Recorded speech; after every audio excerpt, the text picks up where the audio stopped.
Ladies and gentlemen, welcome to the Council of Talking About Words and the World. It's time for another episode of World Discussion with Agent Smith. Today is March the 27th, 2022, and I'm going to jump in voice with this man, Agent Smith. Smith.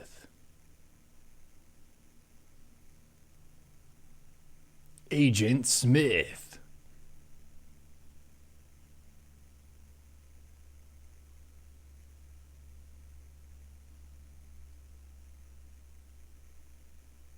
Agent Smith.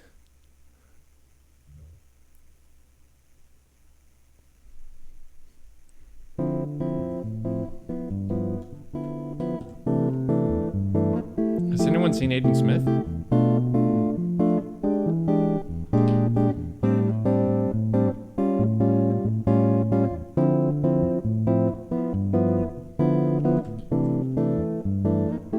Agent Smith?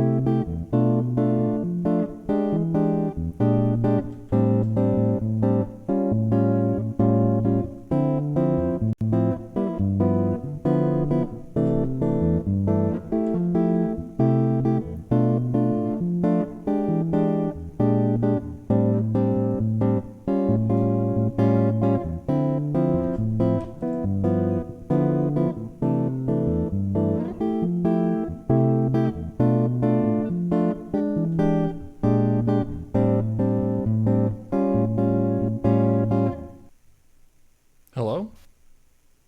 Hello? You're here! Can you hear me? Now I can. Have you been here the whole time? Yeah. Did you say something? Really? Yeah.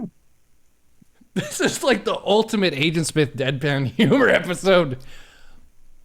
I did 2 minutes of an intro. I didn't hear anything until just now.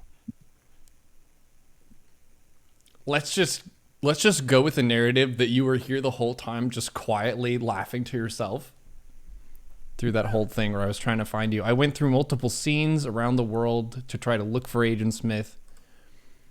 Kalapa Agent Smith. Well, I'm sorry. I didn't mean to be disruptive. No, dude, you gotta own it. That was hilarious. And that's what we're trying to do here. We're trying to entertain people, and you get 5 gold stars for today. I'm like almost crying. I'm laughing so hard. That was great. That's the thing. It's like Captain Jack Sparrow said in the Pirates of the Caribbean movie, Pirates of the Caribbean. He said, a dishonest man you can always trust to be dishonest, but it's the honest ones that you have to watch out for. And Agent Smith, he's not the kind of jokester prankster guy, but every once in a while, you might wonder, like, is he just pranking the shit out of us right now? Because if he is, he's building up like a solid 3.5 years of clout just to pretend not to hear us for 2 minutes. I'm just messing with you, dude. Welcome to World Discussion. How are you doing? I'm doing okay. It's just there's so much stuff to synthesize that I feel behind all the time. There's just always more information to try to finesse into something that I can kind of talk about in an interesting way. It almost feels like grad school. Yeah. In grad school, there's always more stuff to do, and you always feel like you're behind schedule. Well, I hope you're not feeling pressured to make things cohesive on our account. We're just here to... Well, not so much on your account, more just on my own account. You know, I want to be able to do this well enough that I could, beg for money, basically. You know, get the Patreon off the ground and have a podcast and do that whole spiel. But I always feel like it's not quite good enough. Did you flip the Patreon on yet? It's not on yet, but it does exist. You could turn it on, and if people could throw money at you, that might move the ball forward. Who knows? That's true. I just always feel guilty. Okay. Chat, just say some encouraging things that might offset his feelings of guilt about receiving money. And he can read that later. Does he have a Patreon? No, but we're trying to arm twist him into getting one. He has it set up. It's just about like getting the money. I empathize with that feeling that you have. It's definitely one that I wrestle with on a regular basis as a content creator. Is you're asking the question of, is what I'm bringing to the table valuable enough for the amount of money that people are giving me? And there's never really a complete answer to that question, especially if you're, like in my case, working in entertainment, or in your case, you're working on like news and history. You're always assessing, is the quality of the content I'm delivering worth this money? And that's actually not for you to decide. That is for other people to decide.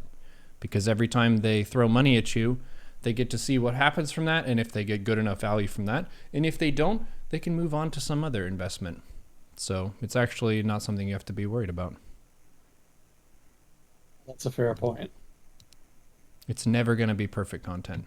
I made a podcast episode called Ship It at 80% because that was a hang up that I had. Was I would get an idea for a video, I would film the video, and then I would edit the video a little bit and then be like, well, what if it was just a little bit fixed up here and here? What if it was a little bit adjusted here? Was this part really that funny? I'm not sure.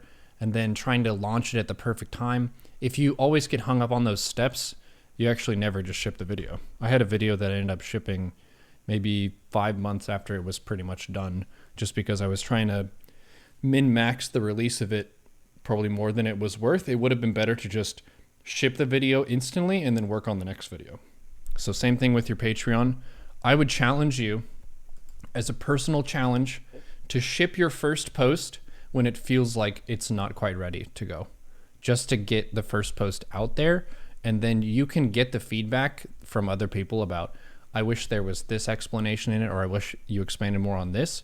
And you can either just do that from there based on their recommendation, or you can keep that in mind for next time of, okay, this is what people actually want for it. Because what I would guess is that there's a lot of people putting out some really low quality stuff about world history and current events.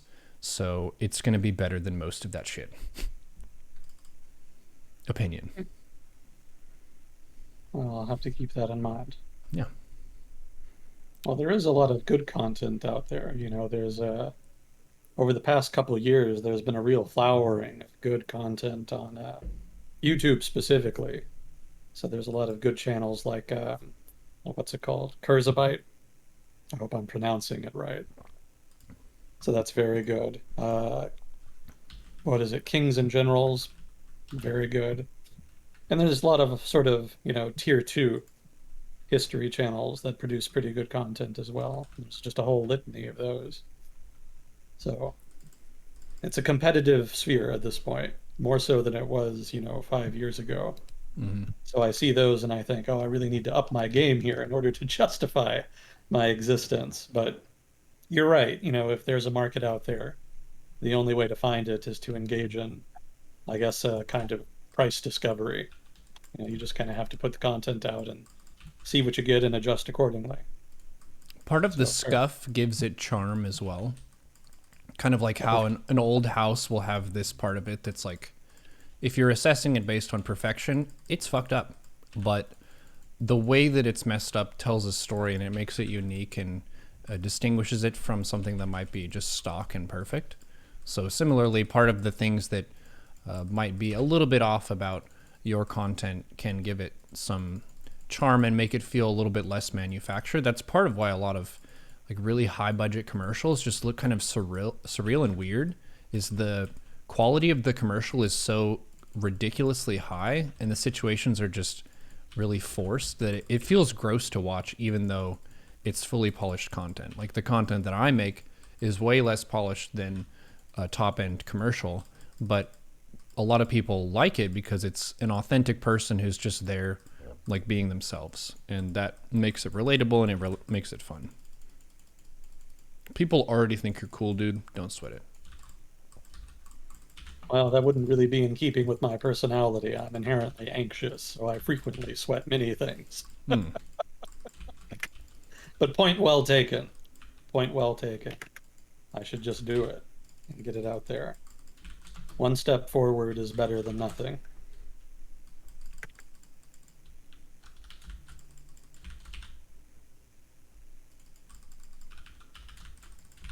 I did get a update from Bitter Sugar this week. He's still hanging in there and all right. A little bit of a cramped living situation, sleeping on the floor and stuff. It's uncomfortable for the back, but he is alive and well.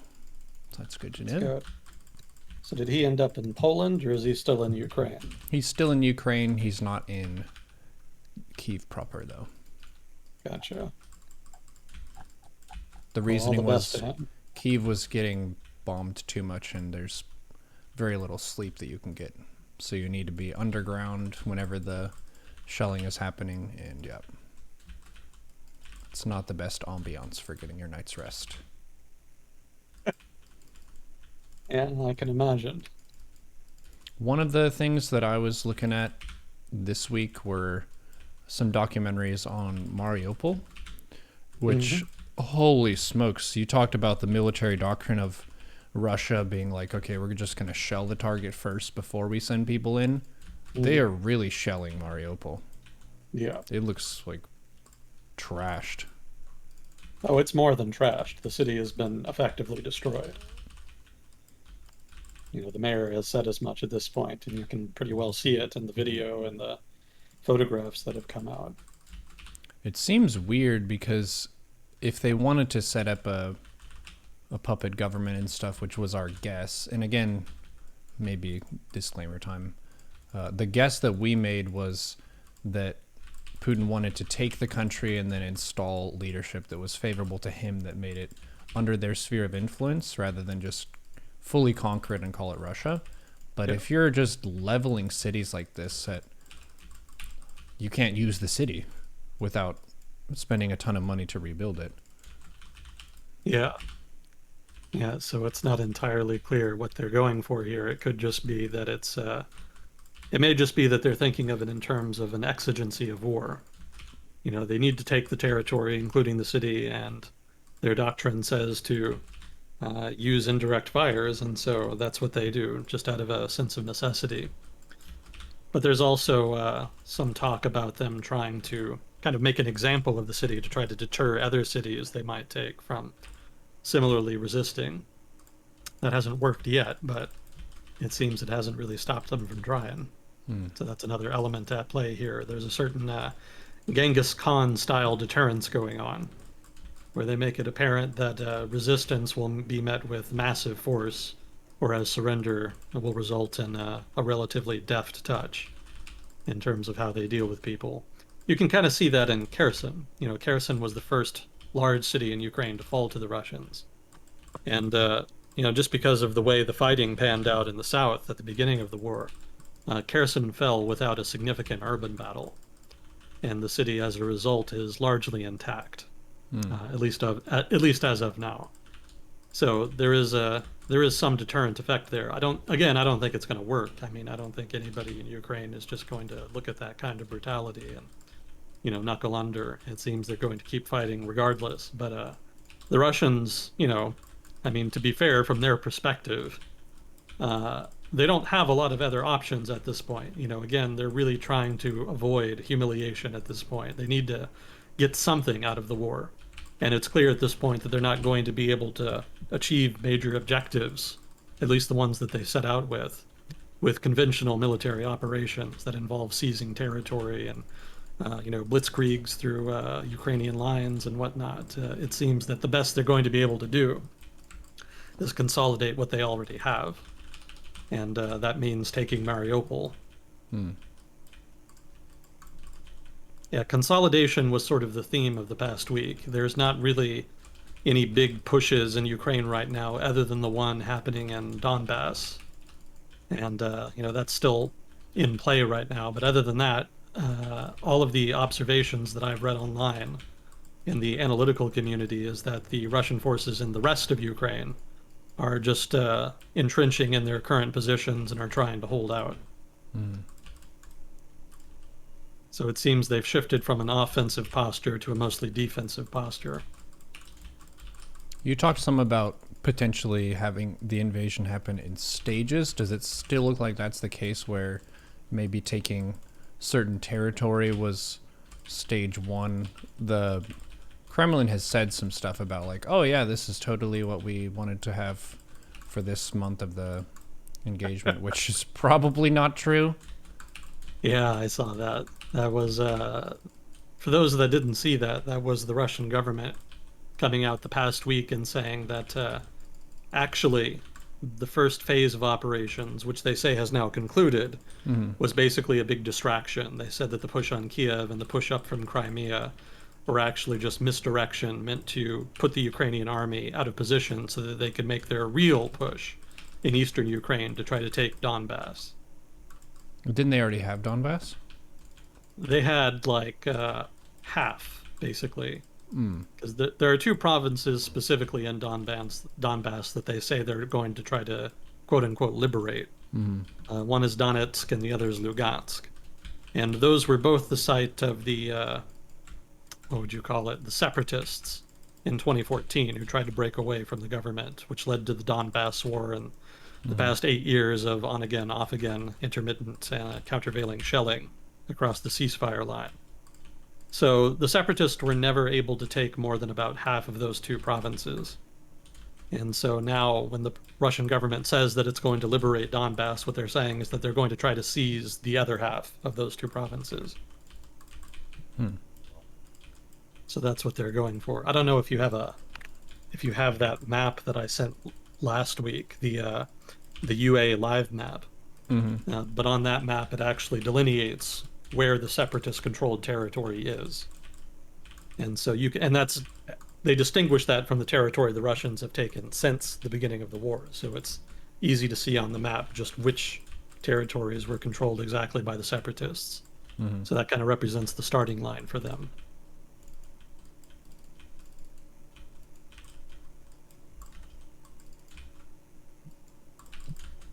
But yeah, that was the statement this past week. And the interpretation that I read is that it was almost certainly just bullshit, as you said. I don't think anybody believes that the Russians tried to decapitate the government by seizing Kiev as a feint. It's, from what I read, most of the Russian, well, not most of them, but the Russian forces that invaded the north of Ukraine and pushed on Kiev had a disproportionately large share of the Russian forces that went into Ukraine, which suggests that that was sort of meant to be the main thrust of the invasion. Again, there were other thrusts too, but that one was the largest. So the idea that that was just done as a feint is not really all that convincing. Yeah, there's another thing that I was talking about as a general principle when you're reading the news and what people officially say is like, you're not going to say what your actual strategy is officially. Like, that's just really dumb. So if they're giving you, oh yes, this was exactly our strategy, you're not going to just do a Facebook post if you're a government of a country about what your military strategy is going to be. Yeah, they're not going to be open about it, certainly. But the statement from the Russians the past week was interesting just because it suggested that they were kind of trying to hide how badly things are going. It's a significant climb down from, the first couple days or even the days before the war when they were pretty heady. There was a lot of arrogant comments coming out of the Kremlin about, whether Ukraine was a real country and how Zelensky was a drug addict and, all this kind of stuff. And now that's mostly gone. Now it's a lot more about trying to salvage what they can out of the conflict. Yeah, it's a tremendous change in the sort of the tempo and pace of the conflict. And that really speaks well to the ability of the Ukrainians to defend their country. They've outshone all expectations, so more credit to them. Yeah, the thing that I was suspicious about was the perception from the Russian administration that Ukraine wanted to be Russian more than it actually did. Yeah. Where if that perception was true, then when the tanks roll in, they'll be like, oh my gosh, thank you so much. Wow. We have just been having the worst of times, and now that you're here, that's just a huge relief. We're saved. But the opposite happened, which was, get the fuck out of our country. What the fuck are you doing? Yeah. Yeah, the expectation was just totally wrong. And, again, I would point out sort of the analogy with the Iraq War, where the United States invaded thinking that, the people would be grateful that we were deposing Saddam Hussein's regime. Saddam Hussein, of course, being a, Stalinist totalitarian style dictator. And that, of course, was wrong, among many other assumptions that were made in the lead up to the war. So it seems the Russians have their own little copy of Iraq.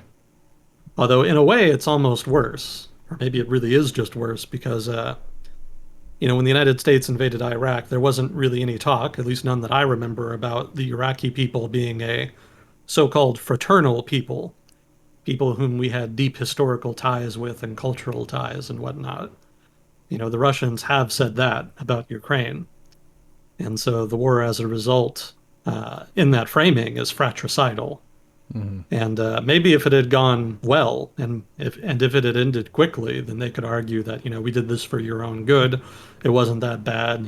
Few people died, and everything will pan out in the long run. But as is, it's turning into a grinding, violent, destructive conflict. And I mean, if this is what they do to a fraternal people, I'd hate to see what they do to strangers. It doesn't really make sense in that framing. So. Yeah, in that sense, it's a little bit worse than Iraq from the Russian perspective, just because the people that they're alienating here are people that historically they have had close relations to.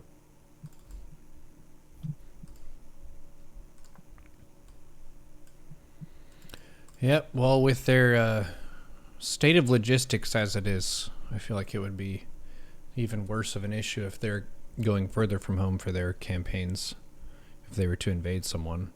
They do certainly have a lot of rockets and missiles and stuff. That seems to be one of the areas where they're doing more than fine. So they can blow crap up. Yeah. But actually organizing, taking territory, and then keeping territory is a tricky part. Have there really been that many counteroffensives from Ukraine yet where something was taken and they take it back? Yes. They're very localized. They're not broad-based counteroffensives. But they have happened, and they have been taking back territory. I want to say there's been progress in different fronts. So in the north, around Kiev, they were successfully able to retake a town west of Kiev called Makariv.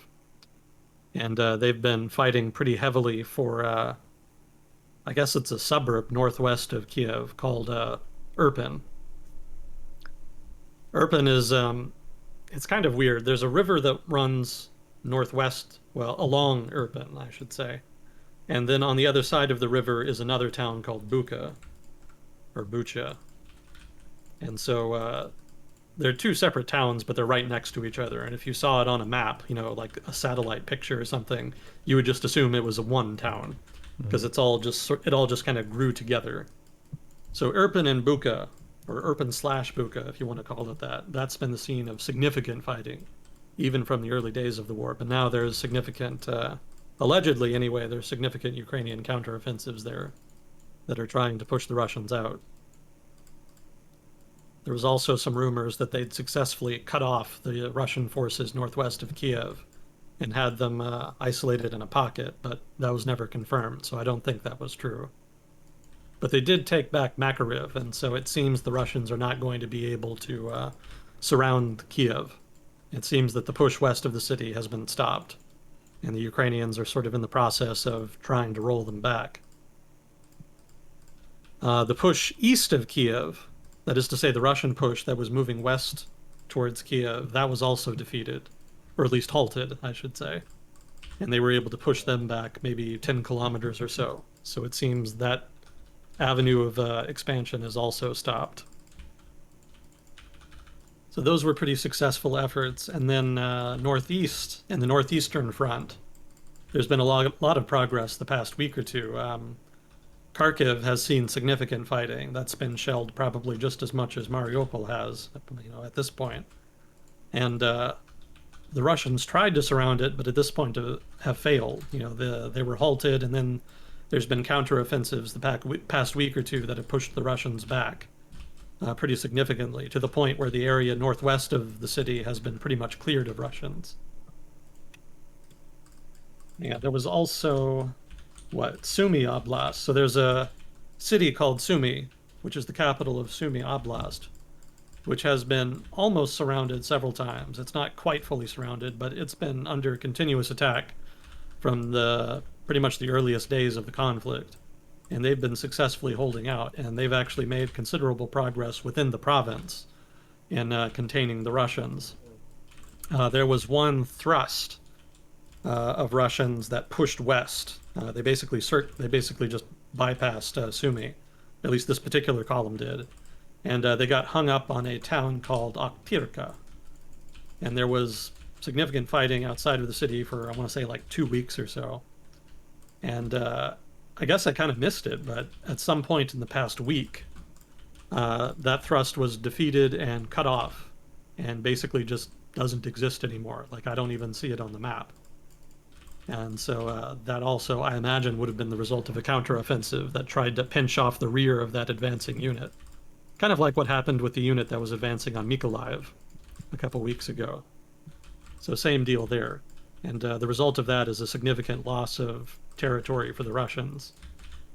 And there was also an attempt to converge on a town called Chuyev, which I believe was southeast of Kharkiv. And that was an attempt to basically encircle a bunch of territory sort of east of Kharkiv. And there were two prongs of that, two pinchers that were approaching from the north and south of the city. Or maybe it's a town, I'm not sure how big it is. And it looked like they were going to link up in Chuyev, but apparently both of those advances have been defeated, because now the Russian front line is well away from Chuyev. So it seems Ukrainian counteroffensives were also able to defeat that thrust and make some progress there. And I was reading today that the Ukrainians were able to push some of the Russians back in Sumy Oblast back to the Russian border. And I don't think that's been confirmed yet, so we'll see, but that would be a significant achievement. So let's see, that's the northeastern front. I would point out here, too, just as some trivia, there's one part of the northeastern front where Ukraine has a border with Russia that Russia has not taken yet. Like, almost every part of the border has seen Russian units advanced at least a little bit into Ukrainian territory. But there's one bit where nothing has happened. And I don't think anything has happened there since the start of the war. So I was just thinking how weird it must be to live on the town that's right next to that border with all this drama going on around you. Mm-hmm. And then just having this one part of the border be like the one quiet part of the border region. It must be surreal. More power to them. You know, they can avoid the violence, all the better for them. Yeah, not being attacked seems better than being attacked. See, so that's the northeast, and then in the Donbas region, the Russians haven't made much progress, but they are pushing really hard on the city of Izium. And the significance of the Battle of Izium is that the Russians are trying to push southwest through Izium so that they can push south and link up with Russian forces sort of north of Mariupol in the south of Ukraine. And the reason they're doing that is because they want to try to cut off Ukrainian units that are in Donetsk and Luhansk. The Ukraine has pretty significant military forces in Donetsk and Luhansk for obvious reasons, because that's where the separatists were. And so they felt they had to, focus a lot of their military forces there to try to contain the separatists. So the units there are fairly strong and fairly dug in. They've had 8 years to entrench, so they're relatively well prepared compared to other parts of Ukraine. So the Russians are going to try to cut them off from resupply and reinforcements from the rest of Ukraine by trying to blitz west of Donetsk and Luhansk. And Izium is basically the thing that they're hung up on right now. There's been some attempts to push up north towards Izium from the south of Ukraine, but I haven't seen any progress on that. So it seems like it's mostly a one-sided advance, trying to move south from the northeastern part of Ukraine. So keeping an eye on the Battle of Izium for that reason. Let's see. Yeah, that's pretty much it. There was also some renewed fighting around Kherson. There were some hopes they may be able to liberate the city. That is to say, the Ukrainians would be able to liberate the city in the past week, but nothing really came of that. There has been some reports of some either Ukrainian army or insurgent activity in Kherson Oblast, but it's not clear how significant that is. But certainly, the situation is in flux there. The Russians are having to contest the city at this point. So we'll see what happens there. But it definitely doesn't say much for the Russian ability to hold territory. But that is another example of a counteroffensive, as you say. So yeah, they've definitely been happening. They're just pretty localized.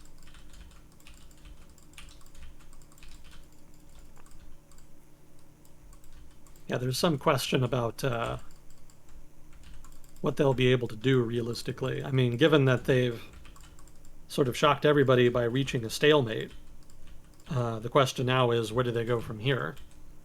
You know, even though they've been able to do a lot of damage to the Russian military and stop their advance, stopping the advance isn't the same thing as pushing them out of Ukraine. Mm-hmm. You know, that's going to be harder since that's going to involve attacking Russians in defensive positions rather than just cutting off advancing Russian units from their resupply. So that's going to be a different type of combat, and it's not clear if the Ukrainian army is going to be able to do that.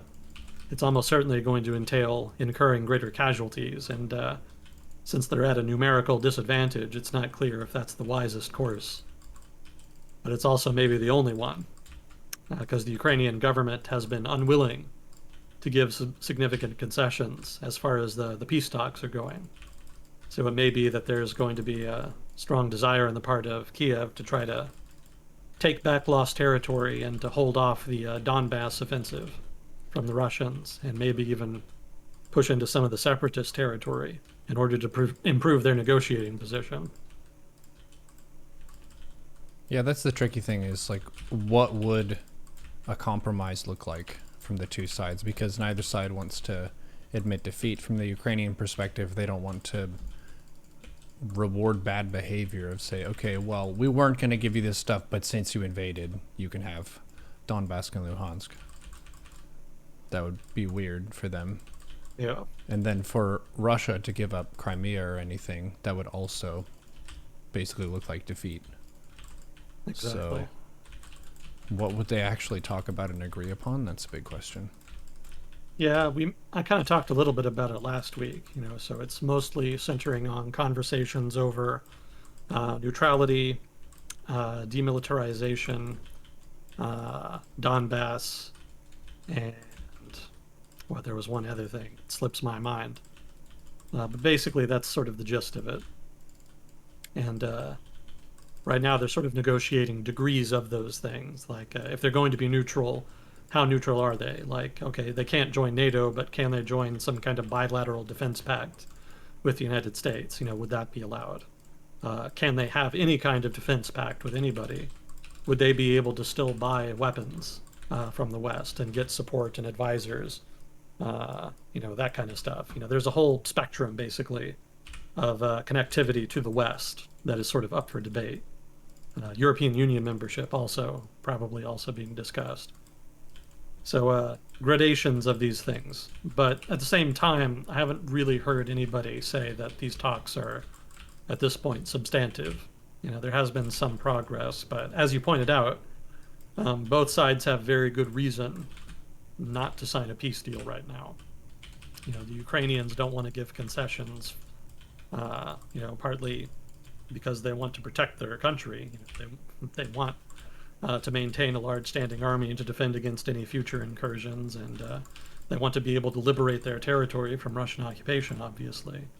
So it would be very difficult for the Ukrainian government to concede on issues like that without incurring the wrath of voters. But then the Russian government also has its own interests, which it feels it needs to be its own interests, which it feels needs to be respected, and also, you know, the need to avoid humiliation and a potential destabilization of Putin's government, which people have been discussing more of the past week. I still don't think that'll happen, but it's possible.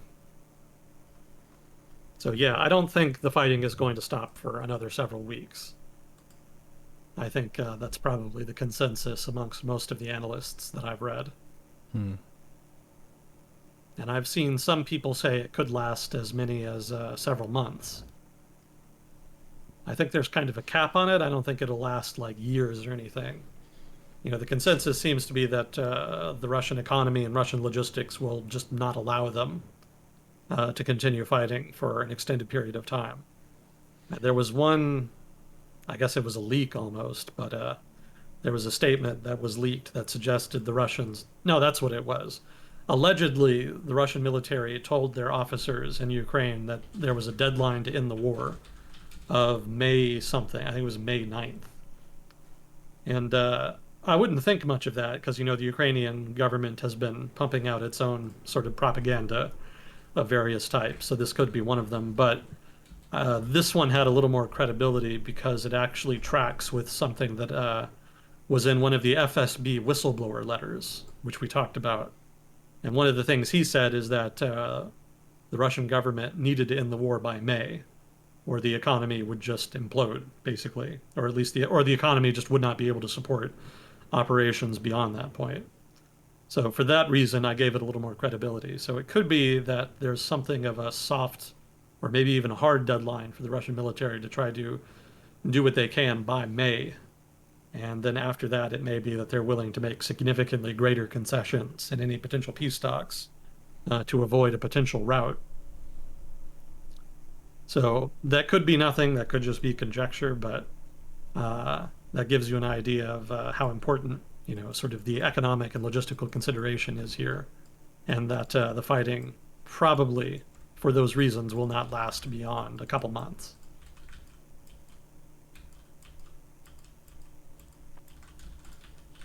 Well, that sounds better than it taking years. The units lost for the advance compared with, say, the Iraq War, it seems to be very high. Just a lot of people dying in the fray due to attacking at not the best time and also not like sending the highest trained troops first. Yeah. With it, which is ouch. Yeah, Russian casualties are significant. They've I think they've already passed the total number of casualties the Soviets suffered in Afghanistan in the 80s. And that was across like 10 years of conflict. And they've already surpassed that in just, a little over a month. So pretty significant casualties. I think there was another leak, and it's not clear if this is accurate, if these are accurate numbers or not, but there was a Russian news outlet that I think it was an article that accidentally published an article that had Russian casualties that were way higher than the official casualties that the government announced a couple weeks ago. And it could be that those are real casualty numbers that have been disseminated by the government. But it could also be that it was just an error, a mistake, or maybe even sabotage. But if we use the numbers that were used in that article, which was like immediately pulled, it didn't last, it wasn't up for very long. But the rate of casualties that the Russians are incurring, according to that article, suggests that they're losing more men per week than the United States lost in World War II for the duration of the conflict. So that's relatively significant. I think it came out to something like 2,000 a week or some such. That's a lot. Yeah. Yeah, it adds up pretty quickly. I did have a video that I watched.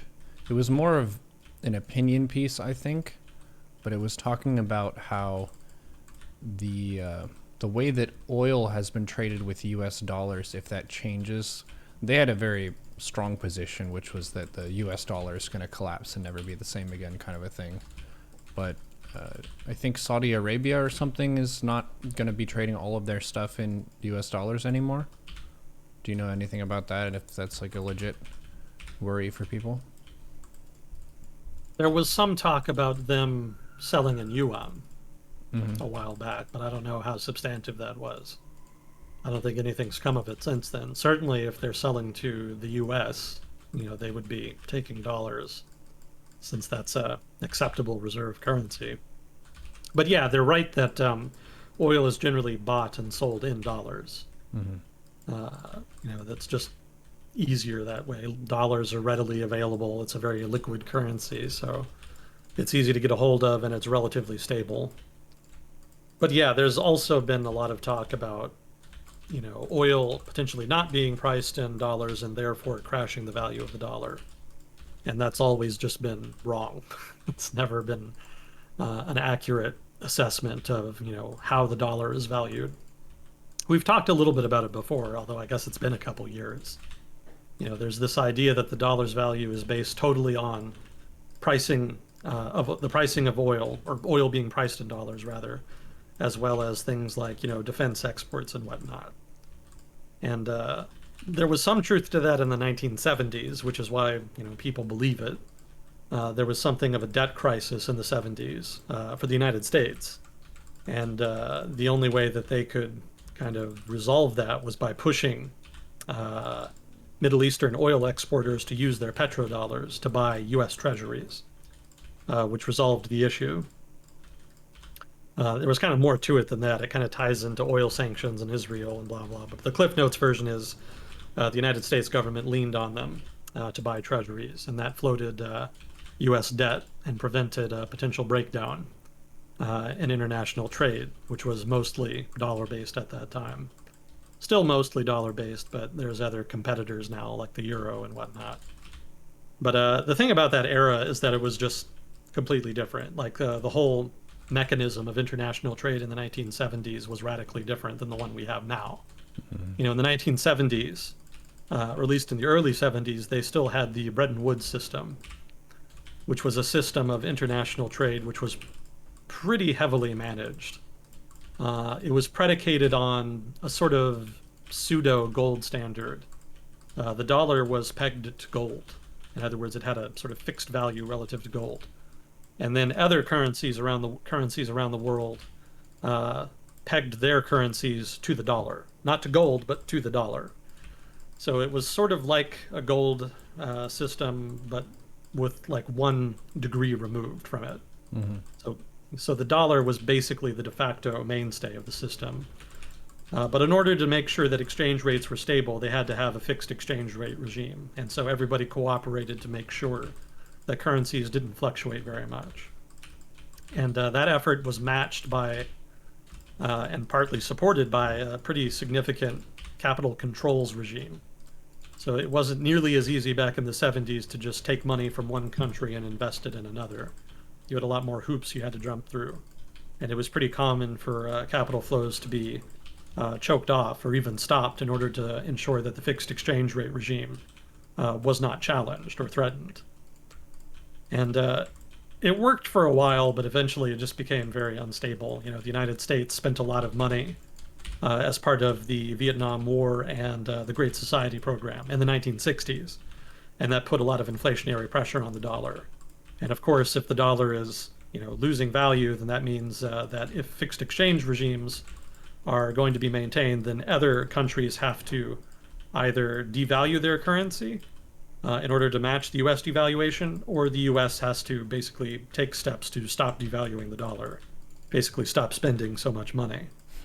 And the U.S. was not willing to do that, and European partners were not willing to devalue their currencies, especially Germany, which was concerned about creating inflation in their economy. Part of that was fear of hyperinflation, which kind of has deep roots in Germany due to their early 20th century experience. But, also it just didn't really make much sense for them in terms of their economic interest to do that. So they resisted, and then the British, for their part, also contributed to the collapse of the Bretton Woods system by facilitating what was called the Eurodollar trade. So, there was supposed to be strict capital controls, but Britain loosened them up a little bit so that people holding dollars in Europe could trade them, freely but across borders. And then that eventually spread across the whole world to the point where it was very easy to undermine the foreign exchange, the fixed exchange rate regime. And over time, that created more and more pressure on currencies that made it more and more expensive and difficult to manipulate them, to keep them within a certain bound. So all told, it was a good idea in principle, the Bretton Woods system, but the countries involved were not willing to make the sacrifices necessary to allow it to continue working. over the long term. And so in the early 70s, the system just collapsed. And it was replaced with what was, in effect, a floating exchange rate regime, meaning that markets set exchange rates instead of governments. And that's pretty much what we have now. And we have, a lot more liquidity in international financial markets to show for it. It kind of helped. It contributed to the resurrection of international trade and contributed to the emergence of the globalized economy that, we have today. But the globalized economy we have today and the Bretton Woods system economy that existed back in the 70s, just very different animals. One was very regulated and hierarchical, and then the modern system, what we have now, is just very decentralized. So in the Bretton Woods system, it made a lot of sense to lean on, the Gulf countries, the Middle Eastern oil exporters, to buy U.S. debt, because there really wasn't any other option. There just was not like a huge ready pool of liquidity available in international financial markets that could pick up the slack and buy U.S. treasuries. So a geopolitical solution kind of became inevitable, but we don't have that problem now. Now international financial flows daily are measured in the trillions of dollars. And that means that there's just an immense pool of liquidity that can be put into U.S. treasuries to the point where they've even gone negative. That is to say, U.S. treasuries for a while had negative interest rates.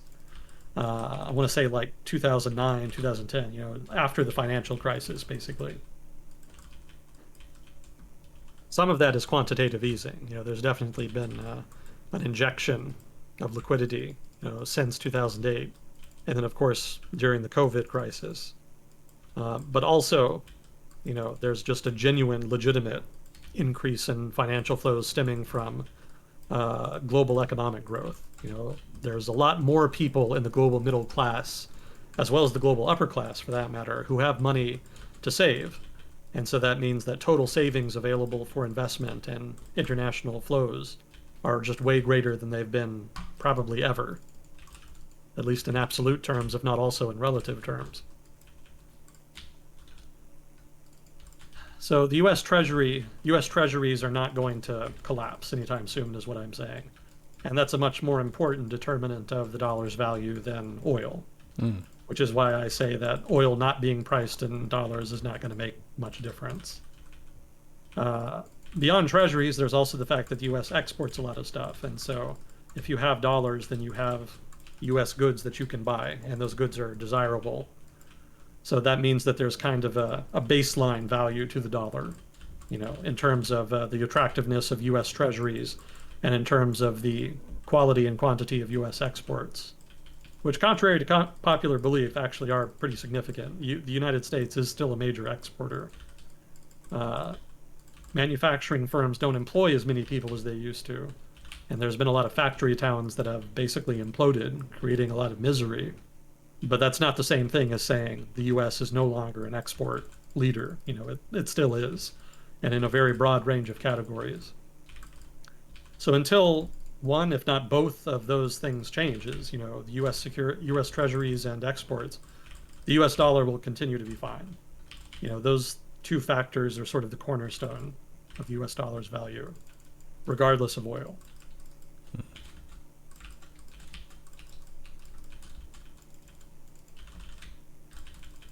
I could kind of extrapolate that a little bit and say that so long as the United States has rule of law, the dollar will probably be fine. Because the attractive thing about U.S. treasuries is not just that the United States government has a high credit rating. It's also that we have rule of law, which means that it's pretty unlikely that your treasuries are just going to be arbitrarily seized by the government. And that also extends to other investments in the United States. If you invest in the United States, you're probably going to get your money back. The government isn't going to screw you out of the money because of political bullshit or instability or what have you. And so the fact that the United States has such a large market and has lots of things to invest in, combined with the stability of its political system, makes it an extremely attractive target for foreign investment, which is why we have one of the largest capital reserve surpluses in the world. For those who don't know what a capital reserve surplus is, basically that's just like flows of finances, like cash being invested in the country as opposed to cash being taken out of the country to invest abroad. We actually have a pretty big surplus in that. And people sometimes kind of either don't know that or ignore that. They tend to focus more on what's called the current accounts deficit, which measures the deficit in goods that come in and out of the country. So, in terms of the value of actual tangible stuff that comes across U.S. borders, the U.S. trades at a deficit. We spend more money buying stuff abroad than foreigners spend buying stuff made in the United States. And so some people worry about that leading to a potential devaluation of the dollar and being unsustainable and et cetera, et cetera. But actually, it is sustainable because a lot of that deficit is actually made up in the capital accounts surplus. All that money coming in from abroad to invest in the United States, that basically pays for that current accounts deficit. And so the result is the overall balance of payments deficit, which combines both the current account and the capital account to create kind of an overarching view of all of the money coming in and out of the country of all types. The total balance of payments deficit is relatively small, and it's small enough to be pretty manageable. So long as the United States then has rule of law, the dollar will be fine. I guess you could also say so long as it has things to invest in, but the U.S. is such a big country, we'll probably also always have something to invest in, so that probably won't be a problem. That's a different take than the person in the video, but that's cool. Did he tell you to buy gold? No? Is that a common scam? Yes, absolutely. What's his name? Peter Schiff? I think that's his name. He's a guy that got famous back after the '08 financial crisis because he went out and he was a relatively wealthy guy, and he went out and actually talked to some of the Occupy protesters, trying to talk to them about, capitalism and wealth and whatnot. And he made good points. Those were some interesting conversations. But since then, he's spent a lot of time pushing gold. That's been one of his big things. And that's not an uncommon. And, to be fair to him, I don't think he's being disingenuous. It's very common for people with backgrounds in finance to really love gold. That's like one of their big things. Because their big thing is the soundness of money. And that's understandable because if you're in finance, you're all about protecting value and trying to grow value. And one of the ways you can hedge risk is by investing in commodities, one of which is gold, which generally preserves its value over time. And it's an especially established hedge against inflation risk. So if you think there's inflation, investing in gold can be one way to try to protect your money. This is not financial advice. Please don't invest your money based off of stuff I say here. I'm just sharing my understanding of it. But my understanding is that a lot of guys in finance really have kind of an unhealthy obsession with gold as a result. They tend to be very down on the US dollar as well as fiat currency in general because they don't trust central banks to manage currencies in a way that does not lead them to lose their value over the long term. And generally the reason that they think that has to do with perceived political influence. A lot of the criticism I see of the Federal Reserve, for example, in the United States, and predictions that it's going to take steps that will result in a significant devaluation of the dollar generally start and end with perceived political pressure on the Federal Reserve to increase liquidity in order to stimulate the economy and avoid a recession that would be unpopular with voters. But that's not really how the Federal Reserve works. The Federal Reserve is basically America's central bank, and it has in its charter that the charter is designed to allow the institution to be independent. And there is some influence. The government does appoint the head of the Federal Reserve, but historically they've pretty much been left alone. Donald Trump ran his mouth trying to pressure them not to raise interest rates.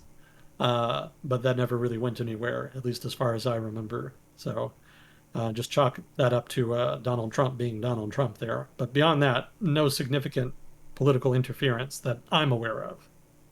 And, if I'm wrong, then, please let me know. I guess this would be a good time for the usual disclaimer. I'm not an expert in everything I talk about on here. So if I ever say anything that's wrong, stupid, or biased, please let me know. If I'm wrong, I want to know more than anybody. I do learn a lot from chat. when we do this. I don't read chat while we do this because I can't walk and chew bubblegum at the same time, but I will see it eventually. So participation is encouraged in that regard.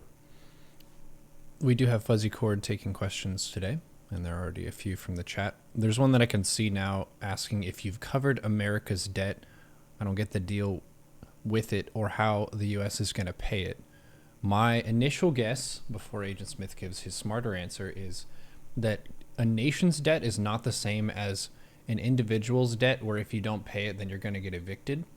That money is a very large amount, but based on the stability of the United States being able to generate stuff, most countries that have debt from the U.S. are happy with that because they feel like it's going to get paid at some point. So Yeah. it's confidence in the payment that allows the debt to remain outstanding. If a bunch of bad stuff started happening in the U.S. where we can no longer count on our money to be worth value, then yeah, that could be a big issue of the U.S. debt. Yeah, that's a big deal. You know, the United States surpassed 100% debt to GDP not too long ago as a result of all the COVID borrowing, you know, paying for all of the what would you call it? Relief, I guess. Some people called it stimulus, but that's not quite right. It was more just relief to try to help people survive, as well as to try to float industries. So, yeah, that's a pretty risky place to be. Normally, when you hit 100% debt to GDP, markets start getting jittery about your debt. So, the reason that that hasn't been a problem up until now, anyway, is that the United States is not alone in approaching that threshold. Basically, the entire world has the same problem right now. You know, almost every developed country also borrowed a shit ton of money to try to pay their way through COVID. Hmm. And a not insignificant portion of the developing world also took on a fair amount of debt, in so much as was possible to try to get through COVID. So if the United States had been alone in borrowing so much money, there probably would be some pressure in financial markets targeting the dollar right now, as well as US debt. But as is, everybody else is in the same boat. So if there is going to be a crash, it's not just going to be the US dollar, it's going to be the entire planet. Hmm. Comforting thoughts for you all. A potential global economic If we going crisis. down, we all going down together. Yeah, yeah. You know, the global, I mean, in so much as you can even calculate it, sort of the global debt to GDP is at probably a historic high. I don't think I've even seen anybody try to estimate that, but given just how much borrowing there's been globally, I have to think that it's abnormally high right now. So that does leave the potential for a potential global financial crisis, Mm-hmm. which will be much worse than anything that's come before, because this time there's not going to be any lender of last resort, right? We can't go to like Mars or something and ask them to lend us money, Mm-hmm. right? So if it pops off this time, then it's over. It's just going to be exceedingly ugly. And the only way to deal with it will be by a massive global internal devaluation. Mm-hmm. Yeah, the boom bust, uh, it tends to ebb and flow, kind of like the waves of the ocean over time, where you have periods like the Roaring '20s into the Great Depression, and that's just a pattern that continues. Will there be a crash ahead? Yes, there have been crashes in the past, and it'll kind of be the question of how bad is it, who does it affect, and how long until things swing back up again. Remains to be seen. I did You know, have. as that, Go go ahead. ahead. I was going to expand into a different topic, so if you had any final thoughts. Oh no, go ahead. I was wondering about the sanctions on Russia because I have some friends who are Russian and they're in Russia, and it sucks. It makes it really hard for people to just use money, especially if they're an international content creator like myself. A lot of the support that I get comes from outside the country. And if that is all switched off, that's like a major bummer. Also, business opportunities and things like that. A lot of companies are just not dealing with Russia right now. And it was made as like a global stand against the invasion of Ukraine, which is a valid statement to make. The issue is it's putting pressure on citizens, and maybe the government doesn't really feel that initial hit the same way, or at least the people who made the decision to invade. So I guess my question is, how long do we think the sanctions will go for, and what is the criteria for having them lifted? So this is actually a surprisingly difficult question that even people in U.S. public policy are struggling with right now. Hmm. And the reason for that is that it's not really clear what kind of sanctions relief are going to incentivize Putin to change course. Because the idea here is that if you apply sanctions, you offer to relieve the sanctions later in exchange for good behavior. Mm-hmm. So in this case, presumably ending the war in Ukraine. But it seems like the Russian government is not going to be amenable to almost any kind of deterrent here. It seems like they're just really hell-bent on invading Ukraine. So it could be that it doesn't really matter if we leave room, basically, if we offer to relieve sanctions later or not. It seems like they are just on a very particular course right now that they cannot be deterred from. Mm-hmm. So if that's the case, does that mean that you just double down and lay it on thick? Do you just assess Russia's relations with the West as being just dead, and that the Russian government is too dangerous to be allowed to trade with the West and benefit from trade with the West, and just have the sanctions be permanent? Like you would against like a designated strategic rival. They're just enemies now when we don't trade going forward. So you could do that, and that would definitely do damage. But then, of course, you lose the incentive for them to try to behave well. But then on the other hand, like I said, if you do say, okay, we'll relieve some sanctions if you do this, or we'll have a schedule of sanctions relief over time, depending on your actions, or, whatever kind of sanctions relief design you want to go with, it could be that just none of it means anything. Or even if they do adhere to some of your requests in the early going, maybe they renege later once they've gotten back on their feet, and then they do something else that's dangerous or belligerent. Mm-hmm. So there's not really a good answer right now to the question of how long will sanctions last, and what will they look like. It's not entirely clear right now, and I don't think Washington has decided yet how to approach that. I think the focus now is entirely on putting pressure on Russia vis-a-vis Ukraine. So as of now, there's not really any concerted push to try to incentivize Russia to quit. I don't think there's much impression that they're willing to quit. So there's been little corresponding investment in creating so-called off-ramps, as the diplomats say.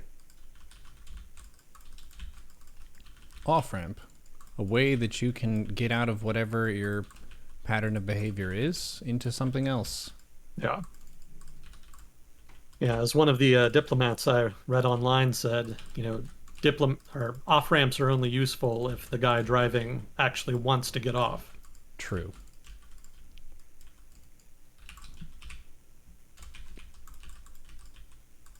It does create the option, though, for any fence-sitting stances where it's like, we could keep doing this or we could stop. If it makes the option of stopping more attractive, then it's still worth presenting.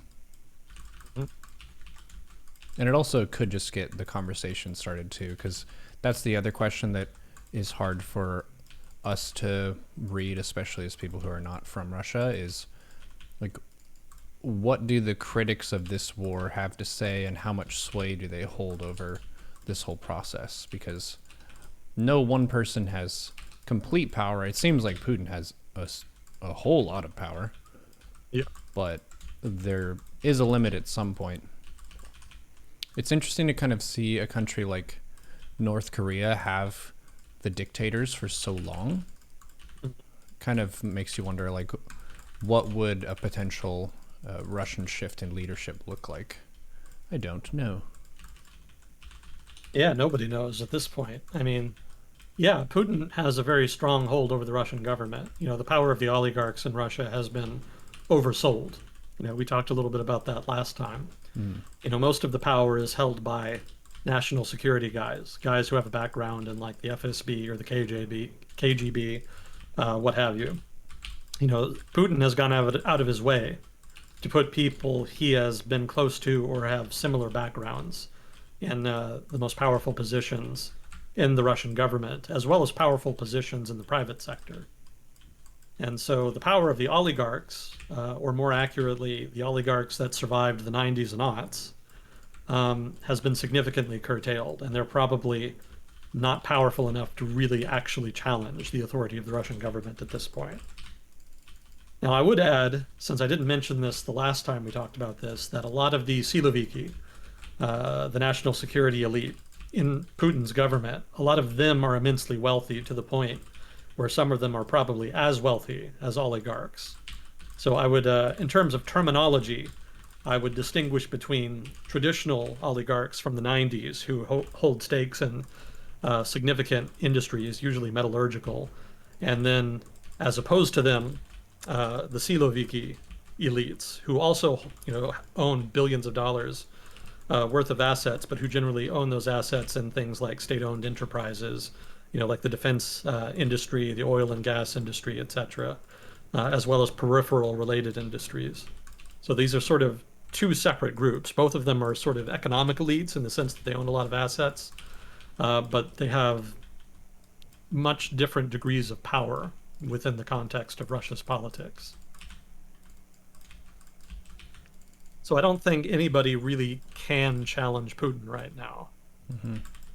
And it may be that that was one of the reasons that the conflict happened in the first place. I've read a lot of conjecture that maybe people just told him what he wanted to hear. Or even that somebody, basically an adventurist, came up to him and designed this plan and said that they needed to keep it as secret as possible because otherwise all these cowards in the intelligence apparatus will try to stop you because they'll say it's not feasible. So it could be that Putin just kind of conceded to that on the condition that that person took responsibility for it. There's different possibilities. I mean, just in general, when you have an autocratic, hierarchical political system like Russia's right now, it is inherently unstable. It does not lend itself to good decision making. It's almost like a monarchy. Like in a monarchy, you can have good governance, but only if the monarch is really good at governing. And Russia has not had a leader that is good at governing in a very long time. And Putin is no exception to that, and that's a big part of why they're suffering right now. So yeah, I don't know who would challenge them. Maybe the military.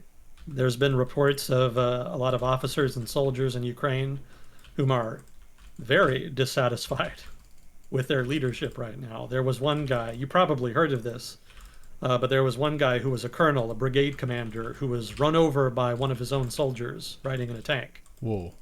Whom purposely ran him over because he was angry at him. Yeah, at first his legs were crushed, but he was alive. But it seems he's died since then.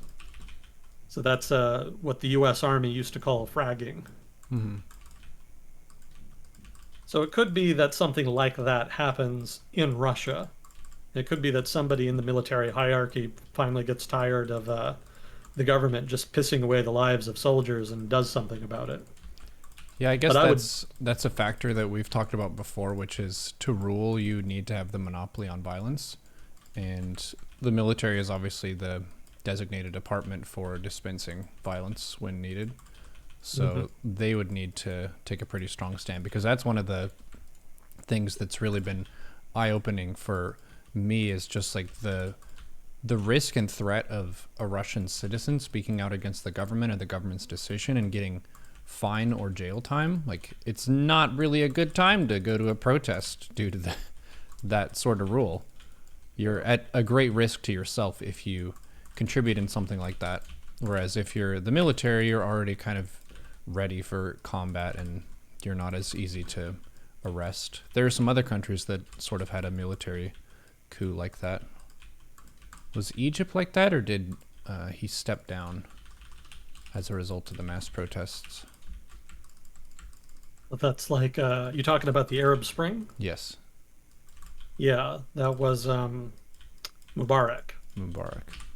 Yeah, President Mubarak, who was a general who took control of the country, but then the protest forced him to step down, and then they briefly had a democracy, as a result of which the Muslim Brotherhood took control of the country after winning an election. And people were pretty dissatisfied with their performance, legitimately so. The Muslim Brotherhood had a lot of problems with basic governance. Some of that was sabotaged by the military, but some of it was just genuine difficulty handling the apparatus of state. But regardless, the military used dissatisfaction against the Morsi administration to overthrow the government and replace it with another general, this time a guy named al-Sisi. And he's been in power ever since. They tried to justify the coup in terms of protecting Egypt's nascent democracy, but at this point it's obvious that was just a fig leaf to reestablish military dictatorship in the country.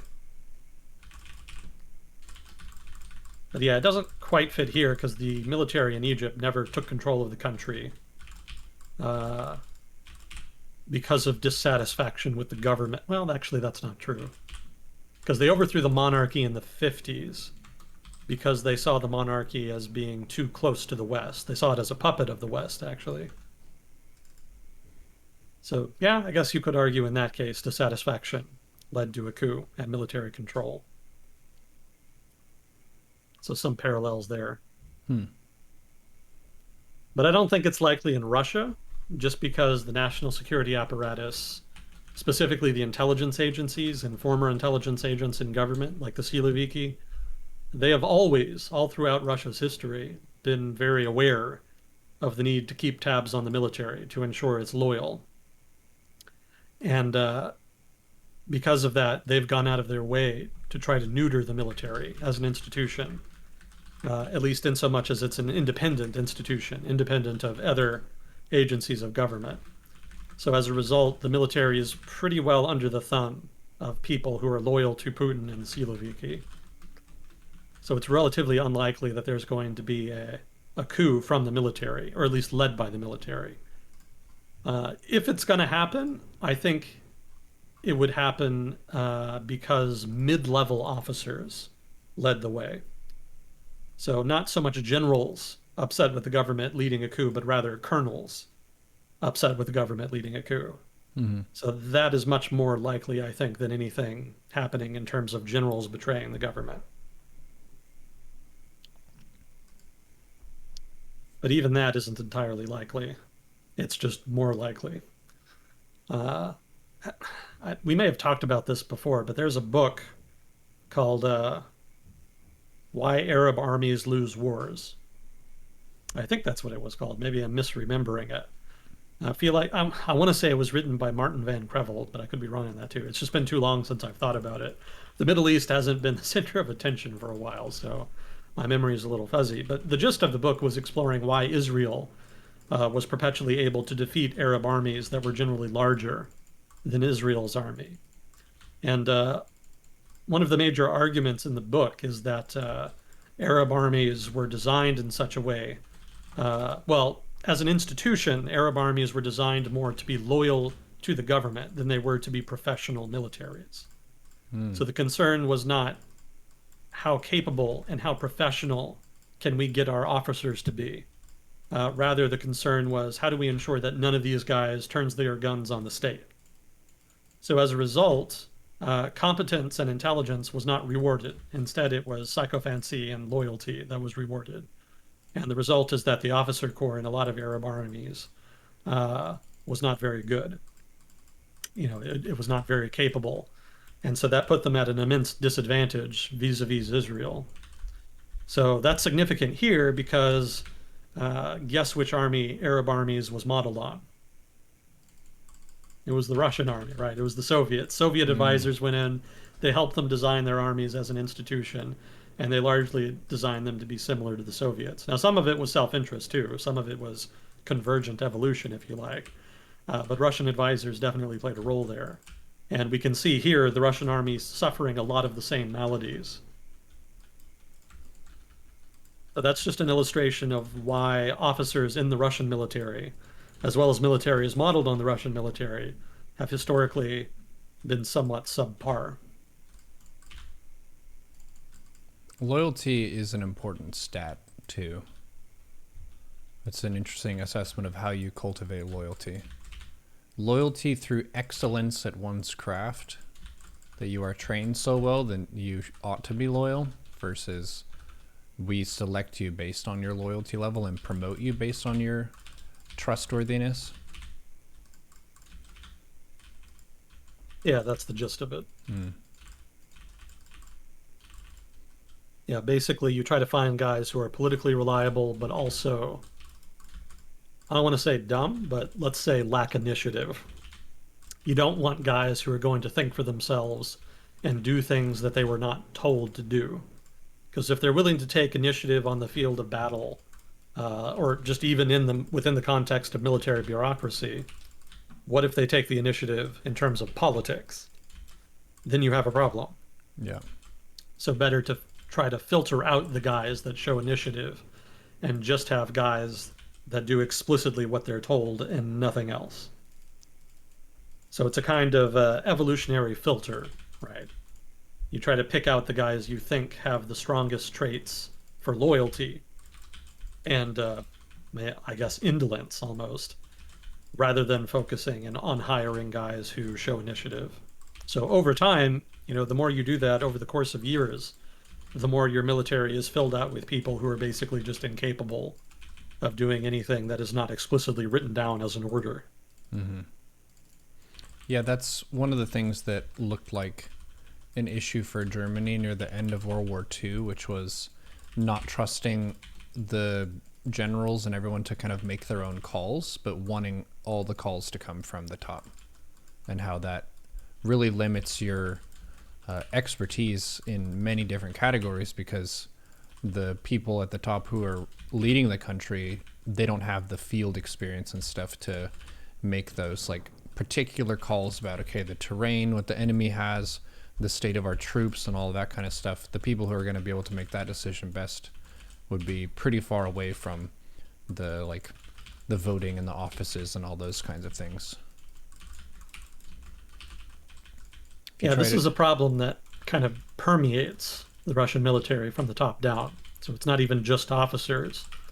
It's also what are called non-commissioned officers. If we have anybody listening from a military background, you immediately know the importance of NCOs because the military pretty much depends on them. But for those of you not familiar, NCOs are basically, what would you call them? I want to say enlisted personnel. So they're guys who kind of volunteer and then they stay over a long period of time. So they're not trained like officers. Officers generally come from places like West Point. They do junior ROTC. They have a lot more academic training, not just in terms of military science, but other fields. And NCOs, in contrast, are basically just guys who have a lot of experience. I'm sure there's some training.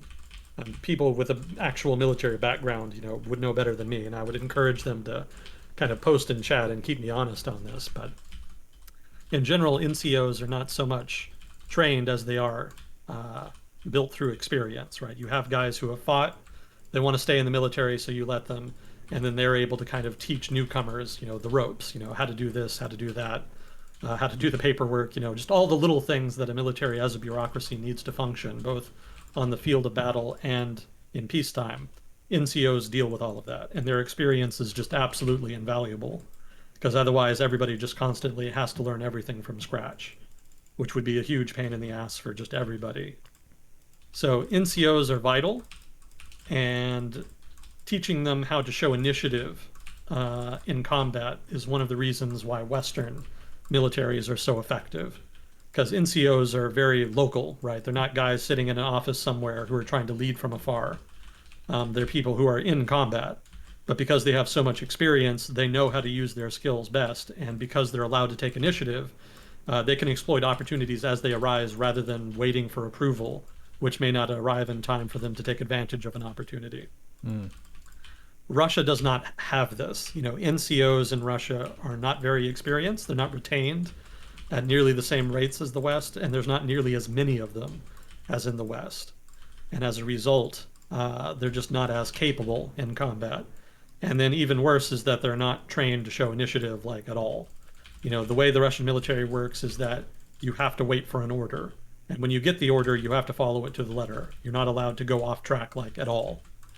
Everything requires approval, and that just slows down your operation significantly, because you're basically constantly either waiting for an order or fulfilling an order and then waiting for new orders. So one or the other, pretty much. So, well, I guess I should rephrase. You're either doing nothing or you're fulfilling an order. But what you're not doing is taking advantage of opportunities, and that's been something that I've seen Ukrainian soldiers criticize their opponents for. I think one of them even said, we're lucky they're so stupid. So, not a lot of respect there for the opponent, just for their sheer lack of ability to conduct substantive, high-paced operations in Ukraine. Well, as any StarCraft people would know, there are oftentimes these small windows of opportunity to deal damage and get something done. And once that window closes, it can really end up being a much more difficult time to achieve victory, where maybe they cut some corners, they had an opening here or there. And if you're the person on the ground and you're allowed to make a call for your group and say, okay, we're just going to go and counterplay at this movement right away, that has some really high impact momentum for how it shapes the conflict. But if you have to see something and then you have to call someone and say, hey, by the way, this thing happened, can we go do this? What do you think we should do? Then they have to wait for whoever is going to make that decision to make it, and then to report back and say what you're supposed to do. And by that point, you may have just lost the window of opportunity. Yeah, that's a good analogy. So that level of initiative, or the lack of initiative, it exists at the lowest tier, of the U.S. military, at the level of actual infantrymen and NCOs, and then also mid-tier officers, and then the guys on top, the actual generals. They're all they're all trained to do, well, not trained maybe, but conditioned and selected based off of their lack of initiative, such that it's a problem just throughout the military. Mm-hmm. So Ukrainian infantry, in contrast, were trained by Westerners, U.S. advisors, European advisors, and so they've been trained how to take initiative at a local level, and that's been extremely useful for them. Their small unit tactics have been impeccable thus far, and they've been able to take great advantage of, all these different problems that the Russian military has been exhibiting.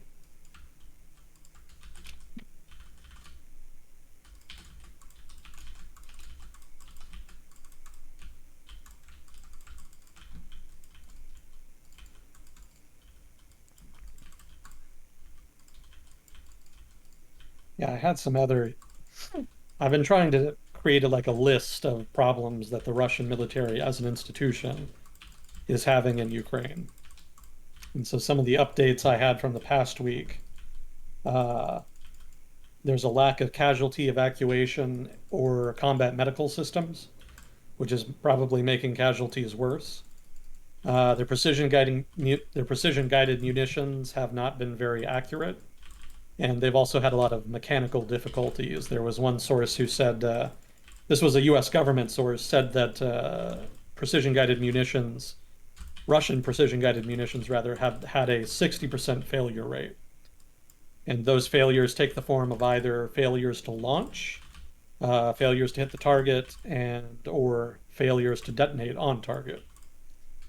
So it seems that maybe less than half of these guided missiles and guided bombs that Russia is using are actually hitting their targets. Or if they do hit their targets, are actually exploding. Some other criticisms that I read: no closely coordinated artillery fire. Obviously, they have lots of artillery, but if you want to use it effectively in combat, then you need to be able to coordinate with infantry who are actually fighting so that you can get shells on point and help them fight the enemy. As is, that doesn't seem to be happening much. Combined arms combat does not seem to be a strength for the Russian army, at least thus far. And so one of the manifestations of good combined arms warfare is that you can coordinate between infantry and artillery. So that's been lacking. There's a lack of overhead support from helicopters. This kind of ties into the lack of air superiority of Ukraine. And then also, Russian infantry have been exhibiting some panicky reactions to ambushes. There was a YouTube video that kind of went into this. There was some drone footage of what was it? It was a Ukrainian unit of infantry that was ambushed by, no, other way around. It was a Russian unit of infantry that was ambushed by Ukrainians. And so some defense guys on YouTube kind of broke down the video and made criticisms of how the infantry were not responding to it like well at all. From what I was hearing, they were saying that in the United States, and again, people who know better, please correct me on this, but in the United States, infantry are trained to respond to an ambush by taking cover, returning fire, applying suppressing fire, and then eventually pushing back, basically trying to outflank them and outmaneuver them. And what the Russian infantry were doing was just totally uncoordinated. There was no emphasis on trying to find, the source of the fire, no suppressing fire. Just everybody was kind of running for cover, and then that was it. Like there didn't seem to be like any plan. So it seems that small unit tactics for ambushes are kind of a weak point here. Mm-hmm. Let's see. And then there's been more supply issues. Oh, this one is weird, especially if you've read about the Eastern Front in World War II. So this is very ironic. There's reports of Russian soldiers getting frostbite for lack of protective clothing. Amazing. You'd think if any country would be prepared for cold weather, it would be Russia, but no. Yeah, that's kind of a silly mistake. They could check the weather before they go out. I think some people at home may do that. That's a good idea. Check the weather, see if it's Yeah. is it a little bit cold? Do you want a light jacket? Do you want to get your heavy coat? Do you need gloves or not? That's an assessment. I only get gloves if it's like about freezing, but if it is freezing and you're outside, your hands get pretty cold. So get some nice gloves, maybe a scarf if it's really cold. Cover your face a little bit. Well, no such luck for the poor Russians. Yeah, they're getting chewed up in more ways than one. Also, there was a report I saw, well, maybe not a report, but a tweet anyway, that was looking at some photos of Russian equipment that had been captured, specifically a vehicle, and what they found were military field dressings in the vehicle that were dated from 1978. So that just illustrates how old a lot of the equipment that the Russians are using. Let's see. Oh, we talked about that. So there's been some more reports of corruption inhibiting Russian operations. The Russians have thousands of tanks and vehicles and APCs and whatnot in reserve and storage in Russia. And they've been trying to kind of tap that in order to replace some of their losses. But there was one analyst who said that they were failing to do that. Not because they couldn't get the vehicles out of storage, but because so much of the equipment within the vehicles had basically been stolen and sold on the black market that the vehicles had been rendered inoperative. So some specific examples of items stolen off the vehicles in storage are optics, electronics, engine parts, and some other items. But basically, the way this analyst was describing it, the majority of vehicles in storage were pilfered in this way. So if that's true, then probably the Russian reserve of vehicles available is way, way smaller than the official numbers would suggest. It's unlikely that they're going to be able to replace that equipment like readily. Also, this guy noted that the commander of the 13th Regiment of the Russian 4th Tank Army, no, Russian 4th Tank Division, sorry, committed suicide, allegedly in relation to the discovery of all this corruption.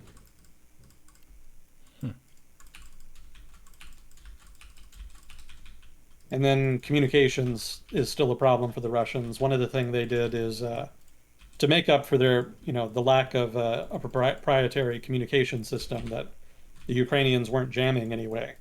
They started stealing phones from civilians in Ukraine so that they could just, call their commanders or what have you and communicate that way.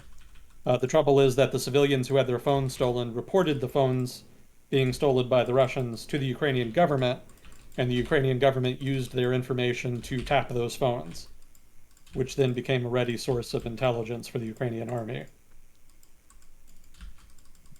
Whoops. Yeah.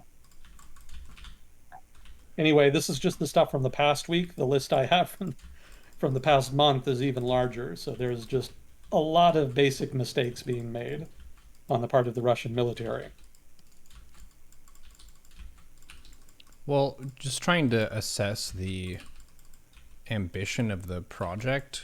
What is the closest thing that Russia has done to trying to push into Ukraine in the past? Like, in what sense? Did they have a similar conflict that maybe they could have learned from, or maybe thought made them think that this would be easier than it was? Oh no, oh no. There was no military justification for the way this war has played out. Like, it's almost certain that this was a political decision. This is something that was Ah, probably organized by political actors at the top of government.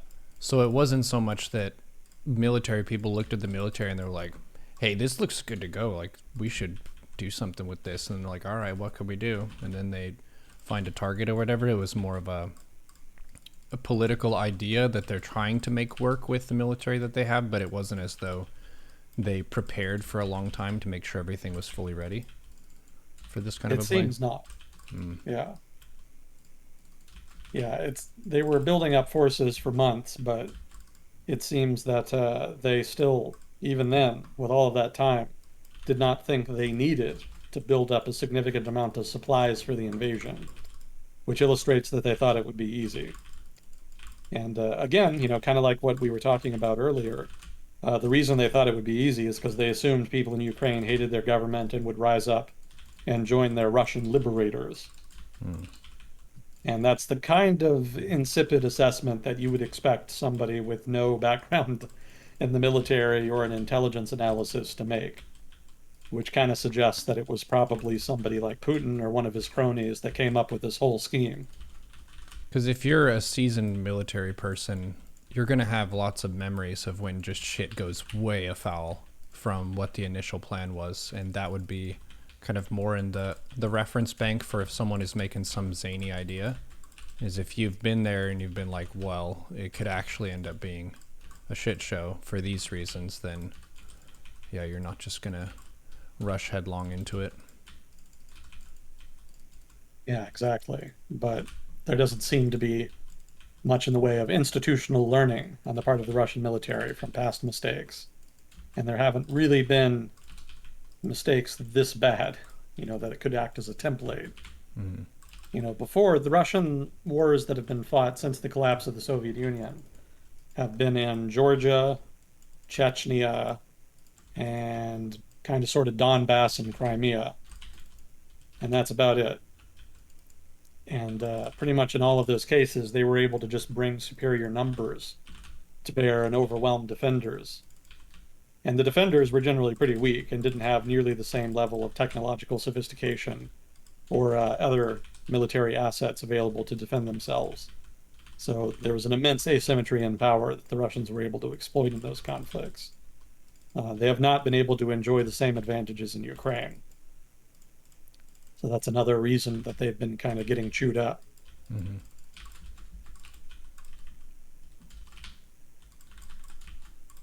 Yeah, one thing I was reading is that the performance of the Russian military is in Ukraine right now is uniquely poor. But even if you look at the history of Russian wars over the past half century, there's frequently issues with things like logistics and leadership and whatnot. So it's not necessarily entirely unusual, from what I was reading, for them to have problems like this. It's just that the problems this time are exacerbated by a lot of weird, bad assumptions leading into the war. But even if not for those, they would probably still be having problems.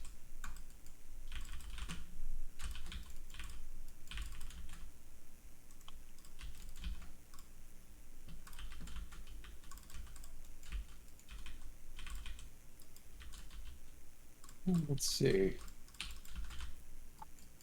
Oh, as far as casualties, just to kind of throw this in here real quick.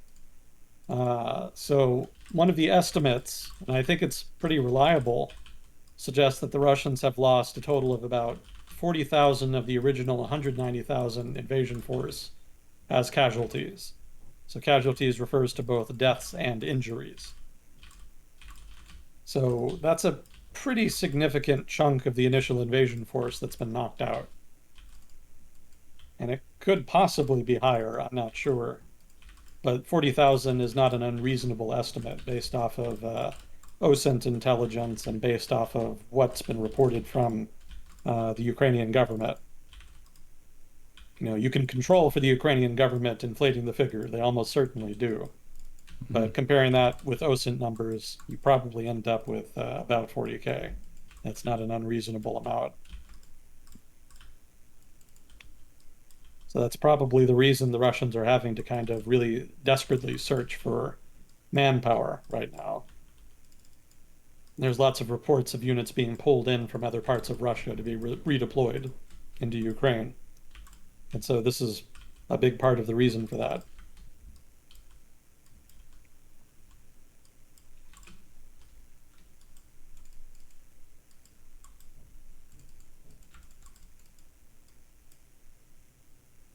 Let's see. So we didn't entirely answer that guy's question from before. He was asking, how will the United States deal with its debt? And I guess the tongue-in-cheek answer is pay it, which means probably cutting significant amounts of public services of one kind or another. But that's probably going to be a heavy lift politically, so that's probably not how they'll do it. Another possible answer is inflation. The higher inflation gets, then the less valuable that debt becomes. Because debt is not adjusted for inflation. You borrow X amount of money, then that's the amount you owe, regardless of how much the value of the debt is inflated away by inflation. So we could kind of let inflation run for a while and deteriorate the value of outstanding US debt by that path. But that's going to upset people. And inflation is kind of upsetting to begin with. People are really starting to complain about it, have been over the past 6 months to a year. So that's also probably not going to be politically viable.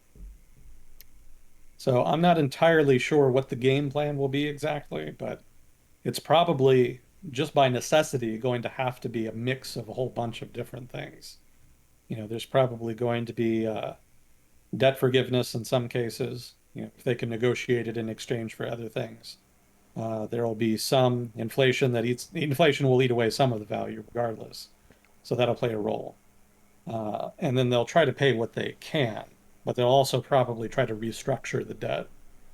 One criticism I've read of the way debt is structured right now in the United States is that a lot of the government's debt is short-term debt, which means that if interest rates go up a lot, then it's going to become inordinately expensive to roll over the debt.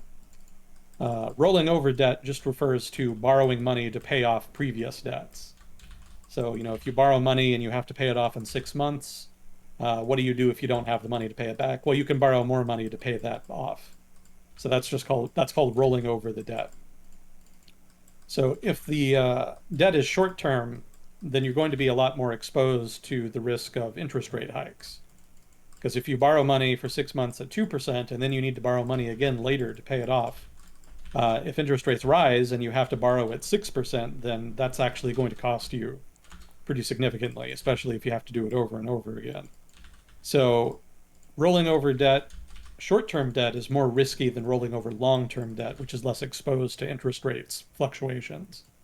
So I've seen one proposal that the United States government should do that, should restructure its debt so that it's all long-term debt rather than short-term debt, or at least weighted towards long-term debt rather than short-term debt, in order to try to hedge risk against potential interest rate hikes in the future. So that doesn't necessarily reduce debt, but it does mitigate the potential damage from a interest rate hike, which could be pretty significant depending on how much debt we're talking. But yeah, other than that, not sure. There'll probably be some what would you call it? Some finagling. Not a technical term, but they'll probably make little adjustments to the way things like Social Security payments are estimated to try to get them lower.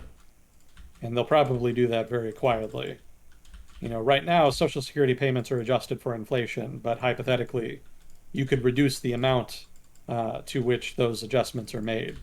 So instead of fully adjusting for inflation, you might adjust them only for like 80% of inflation or 50% of inflation, or even not at all. And so the immediate effect would not necessarily be noticeable, but after a couple of years, the real value of those Social Security payments would fall. And so in that way, you could free up money to pay off the nation's debt. So lots of little things like that kind of permeate the government and could be done to significantly reduce social spending over the medium to long term without upsetting people in the short term.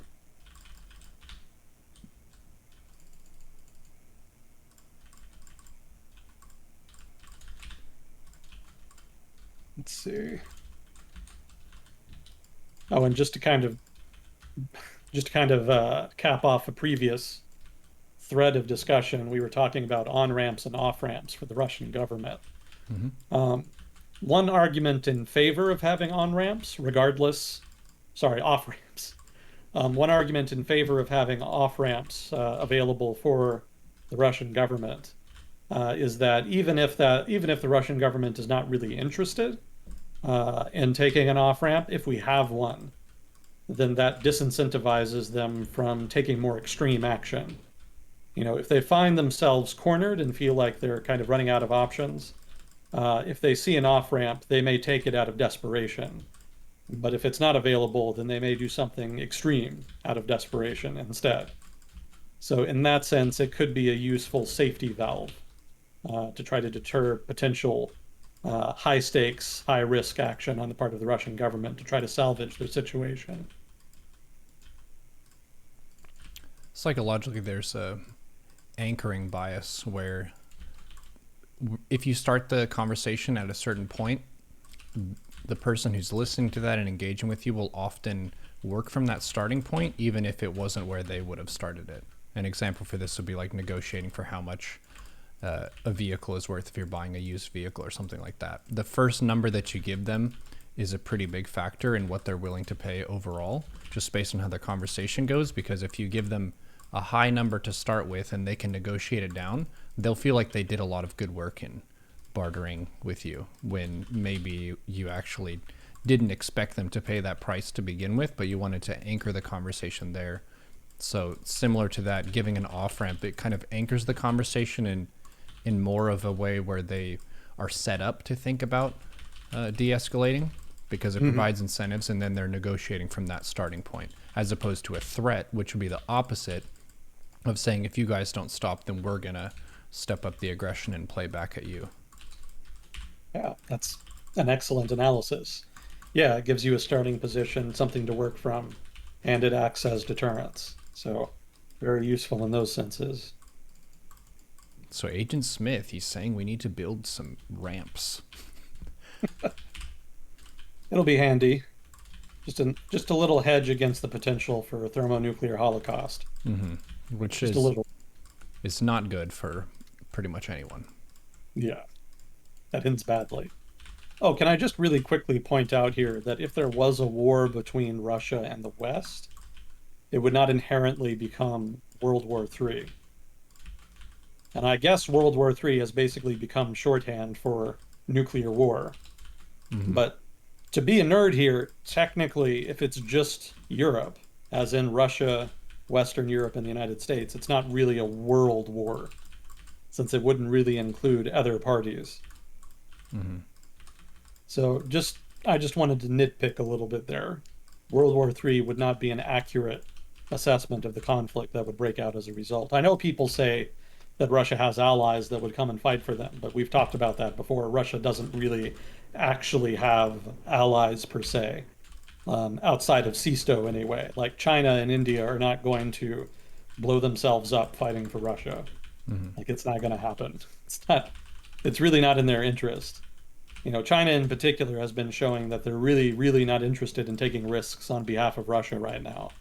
Like, Russia would really benefit from a lot of weapons, supplies, and other things from China at the moment to try to offset Western sanctions, as well as their own logistical problems in Ukraine. But the Chinese government has been pretty cool to the idea of helping out in those ways because it's concerned about potentially being targeted by Western sanctions itself.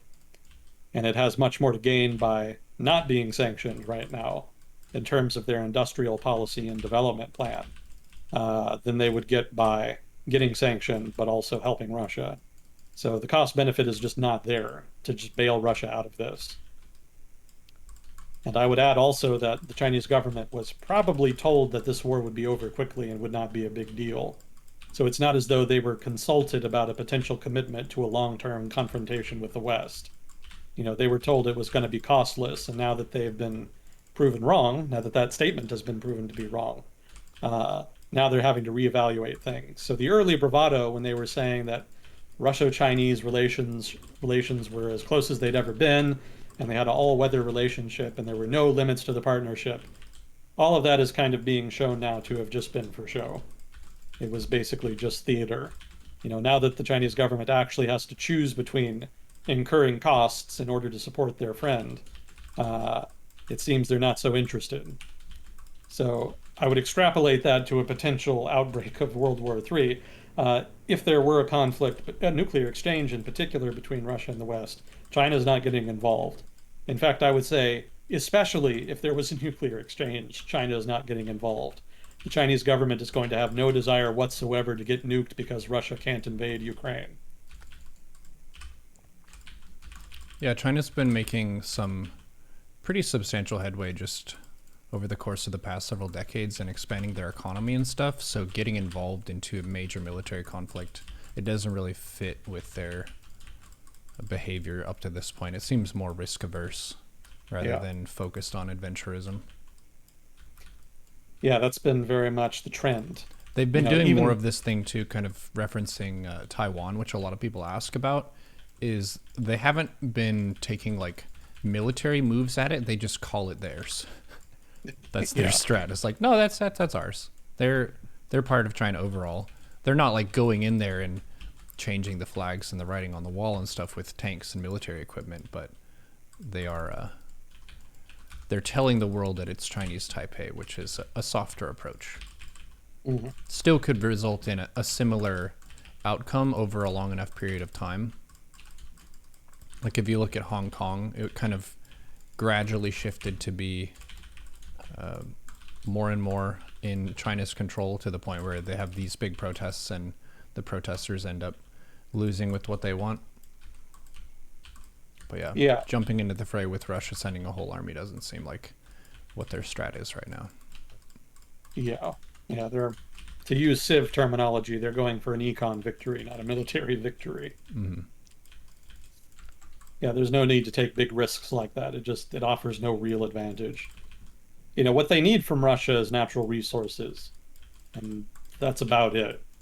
Maybe some technical expertise in terms of constructing things like aircraft engines, but everything they need to buy from Russia is stuff that Russia needs to sell. And in fact, they need to sell it more than China needs to buy it. So China has leverage in that relationship. And they have had leverage in that relationship for a long time now. But they especially have it now that Russia's been cut off from the West. China definitely has the leverage in the relationship. So as a result, they can get everything they need without taking any risks. Like Russia's not going to shut off China from its market and stop selling them stuff because China's not helping them. They can't afford to. Mm-hmm. Like they have no other option. So if you're China, like, great, why do anything? It's just needless risk at this point.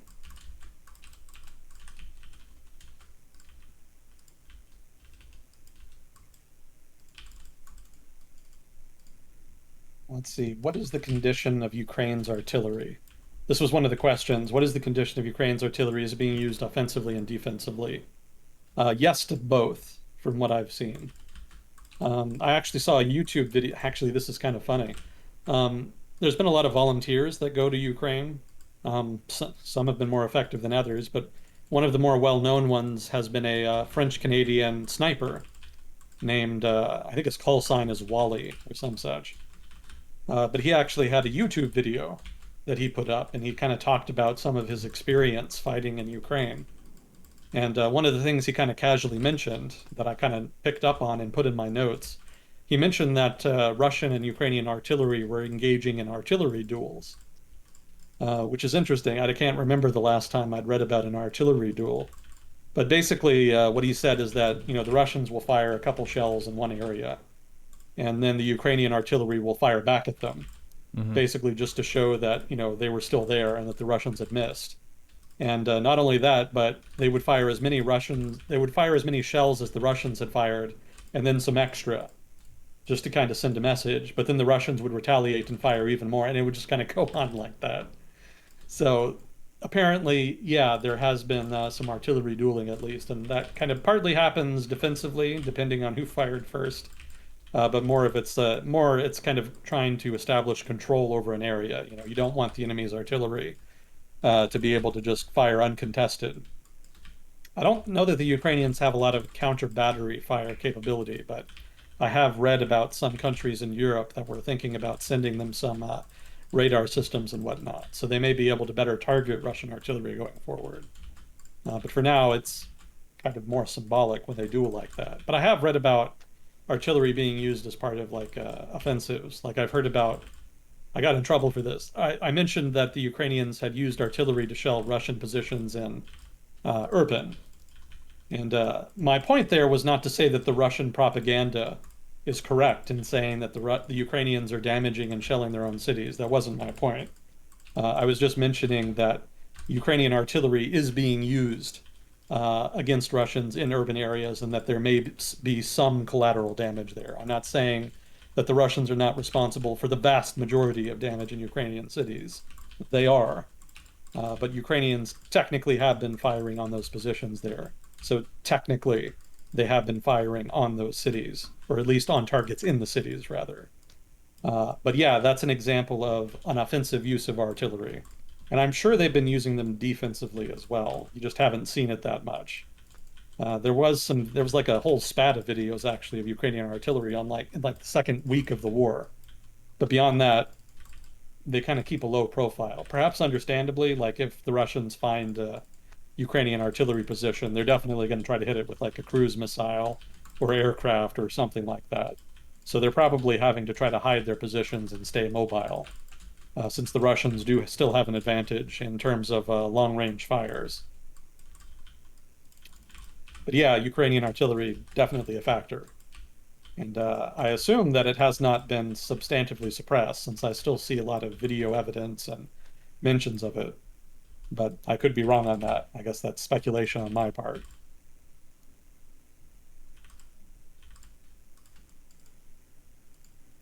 Let's see. And then the next one.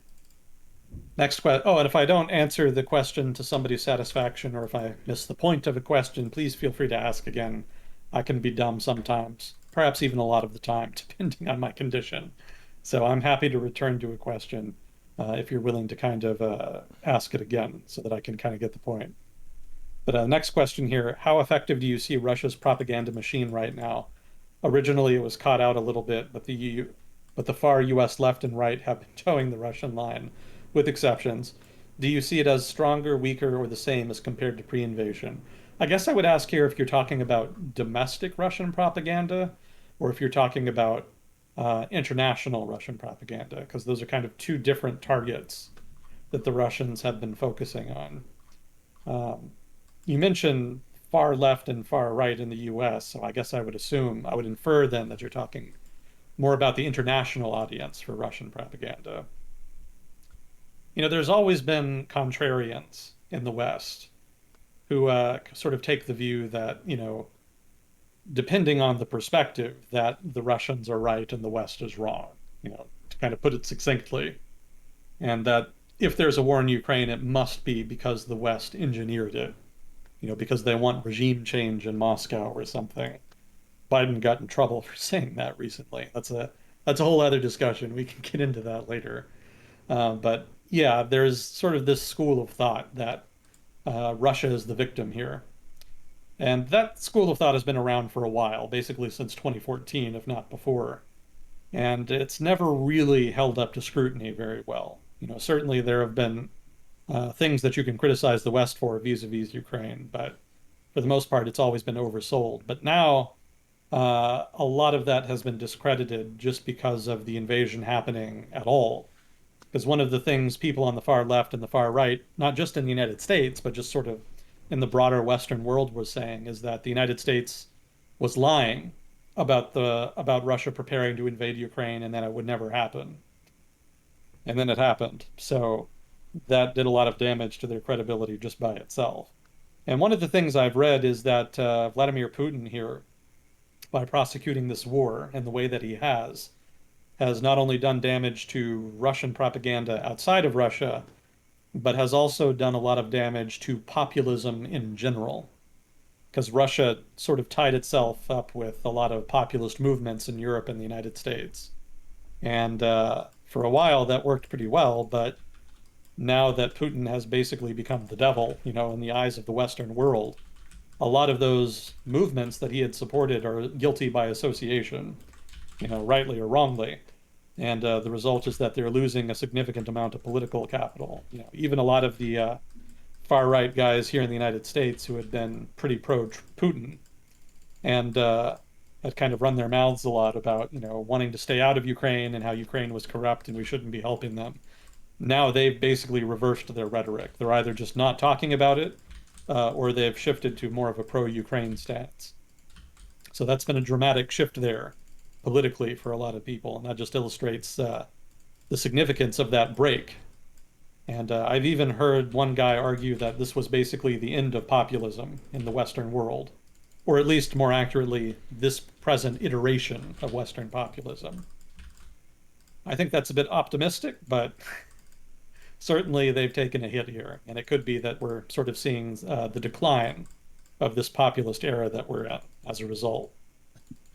Time will tell, but for now, it's not a good look to be pro-Putin, and a lot of people who have been pro-Putin over the past 8 years are kind of getting an earful as a result. Well, I think some of it has been the shift from, this is just looking at the optics and how people perceive it. Putin being a critic of the West made him look strong, but then attacking a neighboring country that is smaller than yourself makes you look like a bully. So that's a shift where the US is larger than Russia. So if Russia were to criticize the US for its actions, wow, like being bold, calling it like it is, look at that, look at him go. And then to just invade a neighboring country and then shell the shit out of their cities, where it's very closely tied with Europe, even though it's not an EU country within that group or within NATO. There's so much overlap of people who are traveling and currently in Ukraine for some reason or another. To have it like full on invaded is insane to people. Mm-hmm. So I think that shift is a pretty major one. And then also just the US liking people fighting for their freedom. That's like one of our favorite things to talk about or see or make movies about. And this is like the current most extreme example of people who are just fighting for their freedoms in their home. And the Ukrainian government having been one that's been edging west over time, that's another, all the more reason, I guess you could say, to want them to win, is to like fight for their ability to govern themselves, fighting for their own sovereignty, fighting for their freedom of speech, which is something that the right likes to harp about a lot, where people get canceled or censored on various social media platforms. What Russia is doing to journalists and news organizations is like orders of magnitude more extreme than like, oh my gosh, you got banned on Twitter. If you go to a protest, you get a fine and you get jail time. If you make a Facebook post about something or other, or whatever social media platform you're on that's criticizing the government, you go to jail as well. So yeah, it's harder to be a Putin apologist right now for sure, even if you previously were. Yeah.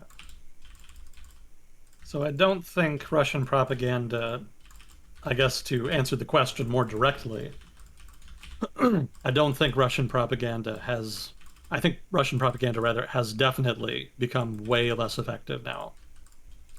Because Russian propaganda has always exploited ambiguity, and populism just in general has always kind of done that, but the Russians in particular always make hay out of ambiguity in international relations.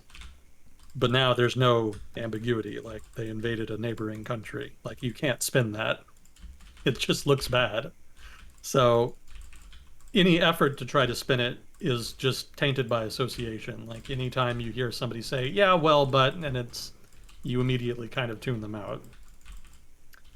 Some people have, I'm sure there's some decent arguments to be made criticizing the West vis-a-vis Ukraine, but, right now I don't think there's much of an audience for them. I did hear that in China, just with the Chinese media and stuff, they generally are not huge fans of the US. Hmm. So they haven't been getting on the same like hype train of we need to stand with Ukraine. It's been more so of yeah, Ukraine is linked with the US in some ways, so for Putin to be doing stuff and to be standing up against the US, they see that as like he's standing up to the US and the EU countries which aren't as close to China. Yeah, media coverage in China of the war was very pro-Russian at the start, and then it started to shift subtly. So from what I've read, they've become more neutral in terms of their editorial stance than they were at the beginning. Mm-hmm.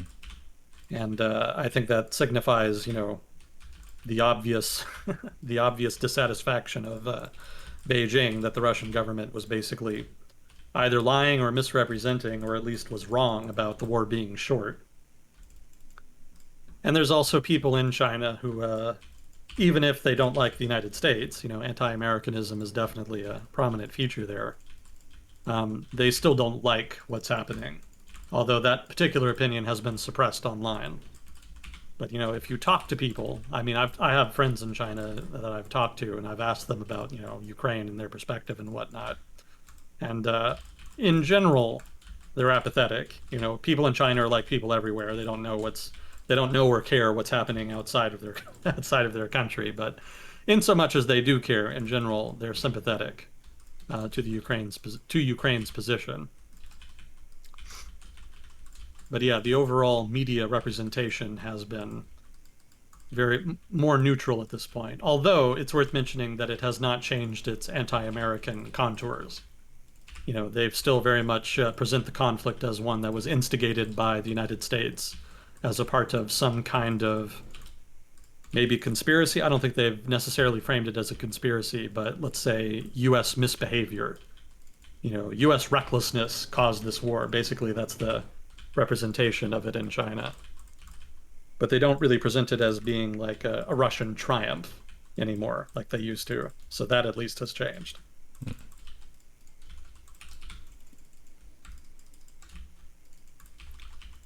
Okay, let's see. Oh, and thank you for the clarification there. It was international propaganda.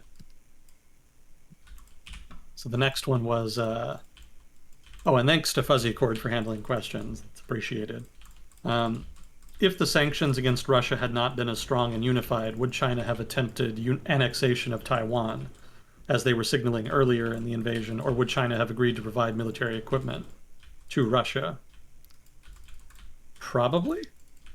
Well, in terms of Taiwan, I still think even if the West had not been all that unified, they would not have invaded Taiwan right away.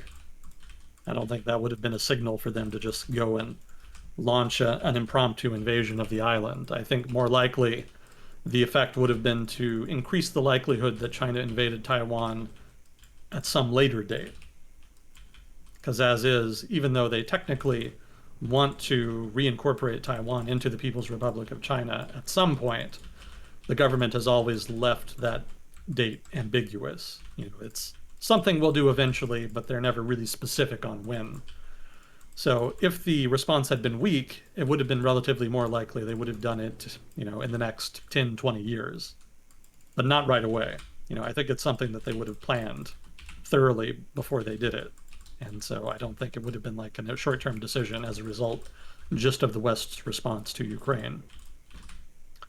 But as far as providing more support to Russia, yeah, definitely. If the Western response had been weaker, China would have been a lot more willing to openly support Russia with financing and equipment and other things they needed.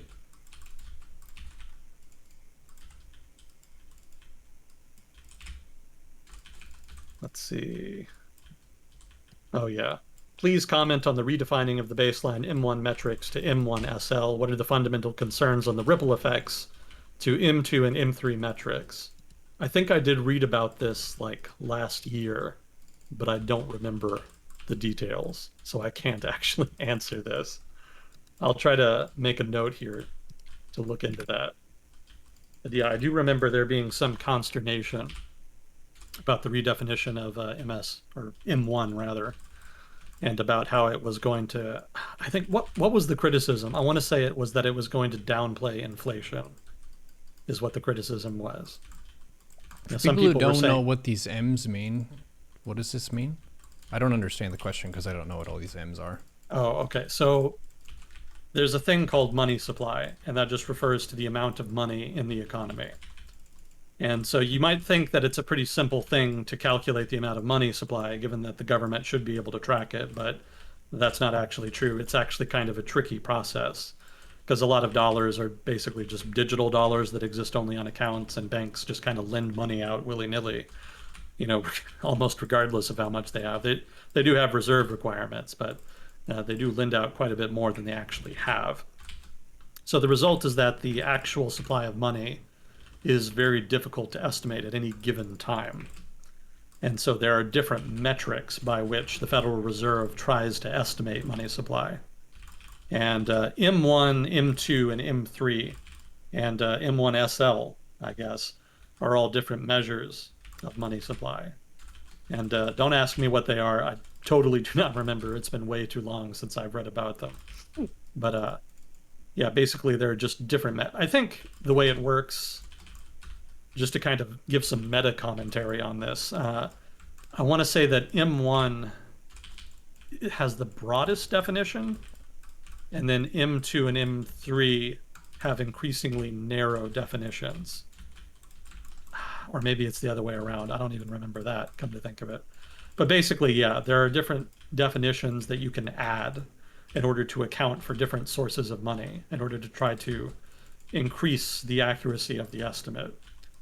So one of them, I don't remember if it's M1 or M3, is the most simple definition that has just the most basic statistics available. And then the others have more sophisticated measurements that are thrown in.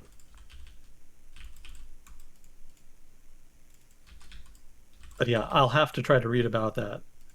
It's something I should remember anyway, so I'll try to look into that. But I'm sorry I can't answer the question in detail. I do remember thinking that it was not really an attempt to hide inflation. So I'm a little skeptical that that was the purpose of the change.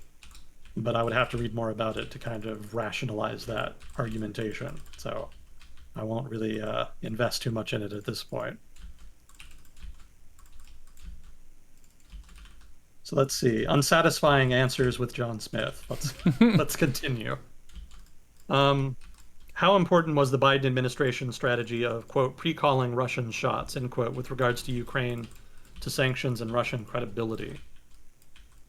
Oh, that's a good question. That's a little difficult to answer, because in order to answer that, you would have to infer the degree to which European sanctions and the strong European response to the invasion was due to the shock of the invasion, or if it was due to being prepped by the United States. Really both of them would have contributed, but what was the larger effect? Because if the United States hadn't prepared them at all, then the effect would have just been the shock of the invasion. But because the United States did prep them, then there was probably more coordination leading up to the invasion and more tools that were available to be used right away rather than not. So I don't know the degree to which one or the other cause was the greater, and I don't know if it's even really possible to determine that. But certainly I would at least argue that, yes, it was important because it did allow for a faster response than would have been possible otherwise. So in terms of speed, at least, and in terms of sort of the shock and awe, if you will, of the sanctions that were applied immediately after the invasion started, I think those were all enhanced by that pre-planning that happened as a result of intelligence sharing in the lead up to the war. Hypothetically, the United States could have not shared intelligence, but still tried to prepare some kind of coordinated response in the case of an invasion, but I don't think Europe would have been as willing to engage in that. Because I think Europe, in the lead up to the invasion, was a lot more interested in playing the good cop to the US's bad cop, like they usually do. They didn't want to instigate or provoke Russia into invading Ukraine, and so they were pretty gun shy. But I think because the United States was able to share intelligence, that kind of sold them a little more on the probability of an invasion happening, and well, on the likelihood of an invasion happening rather. And so as a result of that, I think there was a lot more willingness than there would have been otherwise to engage in the kind of pre-planning that resulted in greater and faster sanctions implementation. So it was significant, but I can't really tell how important it would have been, uh, how important it ended up being to the final outcome. And it's a little difficult to discern the effect of pre-planning versus just the shock of the invasion, because Europe was definitely shocked. From what I was taught, Eche Fatum told me as much, and then other, European outlets and sources of information, just the general consensus is just shock. It wasn't supposed to happen. It wasn't supposed to even be possible. It was all just supposed to be Russia trying to intimidate, but with no intention to actually invade. So Europe was definitely caught off guard on a psychological level because of the invasion. And so a lot of the European determination to help Ukraine kind of stems from that more than anything.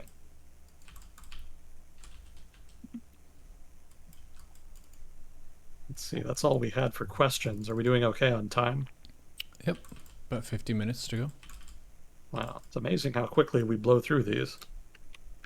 It depends on the questions, but yeah. True. Let's see, what else would be worth mentioning here? I guess before I forget again, I can send you some stuff. Yeah, this was a good one. So there was a former member of Russia's parliament who went on to become a journalist who recorded a short video a couple years ago, actually. I don't know exactly how long ago, but I think it was well before the war started anyway. And he made a lot of criticisms of the Russian military and of the inevitability of war between Russia and Ukraine. And a lot of it is eerily prescient. He basically just kind of accurately forecasted almost the entire war as it's played out thus far. So pretty impressive forecasting there. And it's interesting in general just because he breaks down some of the reasons why he thought that the Russian war effort would be a failure and why it would be a problem diplomatically, politically, etc. And he also had some interesting prognostications for how the war would end. None of them good for Russia, suffice to say. So, an interesting view all in all, and I would recommend it. So I'll send that to you in Discord here if I can find you. Here we go.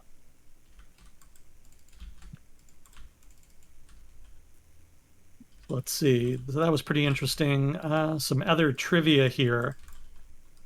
Just interesting trivia. Supposedly, according to Bellingcat, which is a pretty respected open source intelligence outlet, investigative outlet, they say that the FSB paid billions of dollars to some of Ukraine's political elites to try to get them on side, that is to say, on the Russian side, and to try to encourage them to launch a coup at the onset of the invasion to overthrow the government and to collaborate with the Russians as far as administrating Ukraine. And apparently what happened is that Ukrainian agents basically got a hold of this and basically just took the money and left. Oh. So that whole secret plan there on the part of the FSB just kind of totally failed categorically. I don't know if the Ukrainian intelligence agencies themselves managed to break that up or if they did it with the help of foreign intelligence agencies, but regardless, what might have been one of the leading efforts to try to pave the way for the invasion to succeed just categorically failed here before it even started. And another interesting bit of trivia here, there's the only foreign reporter, that is to say non-Russian reporter, whom the Russians have allowed to be embedded in their military in Ukraine, and whom has been reporting from Ukraine since early on, is a Chinese guy who works for a Chinese news agency named Lu Yuguang. I apologize if I'm mispronouncing that. He's been embedded with the Russian army near Mariupol, and he's interesting just because of his backstory. That's the only reason I kind of bring him up. He was actually a reporter in Chechnya during the Second Chechen War in the late 90s. And while he was there, a Russian paratrooper died protecting him during the Battle of Grozny. And he actually went on to marry that guy's widow and adopted their 1-year-old son. And later on, also had a daughter together. And so I just thought that was an interesting story. And apparently, his children, both the adopted children and the one he had with his wife, are studying at universities in China. So just kind of a wild story, I thought. Yeah.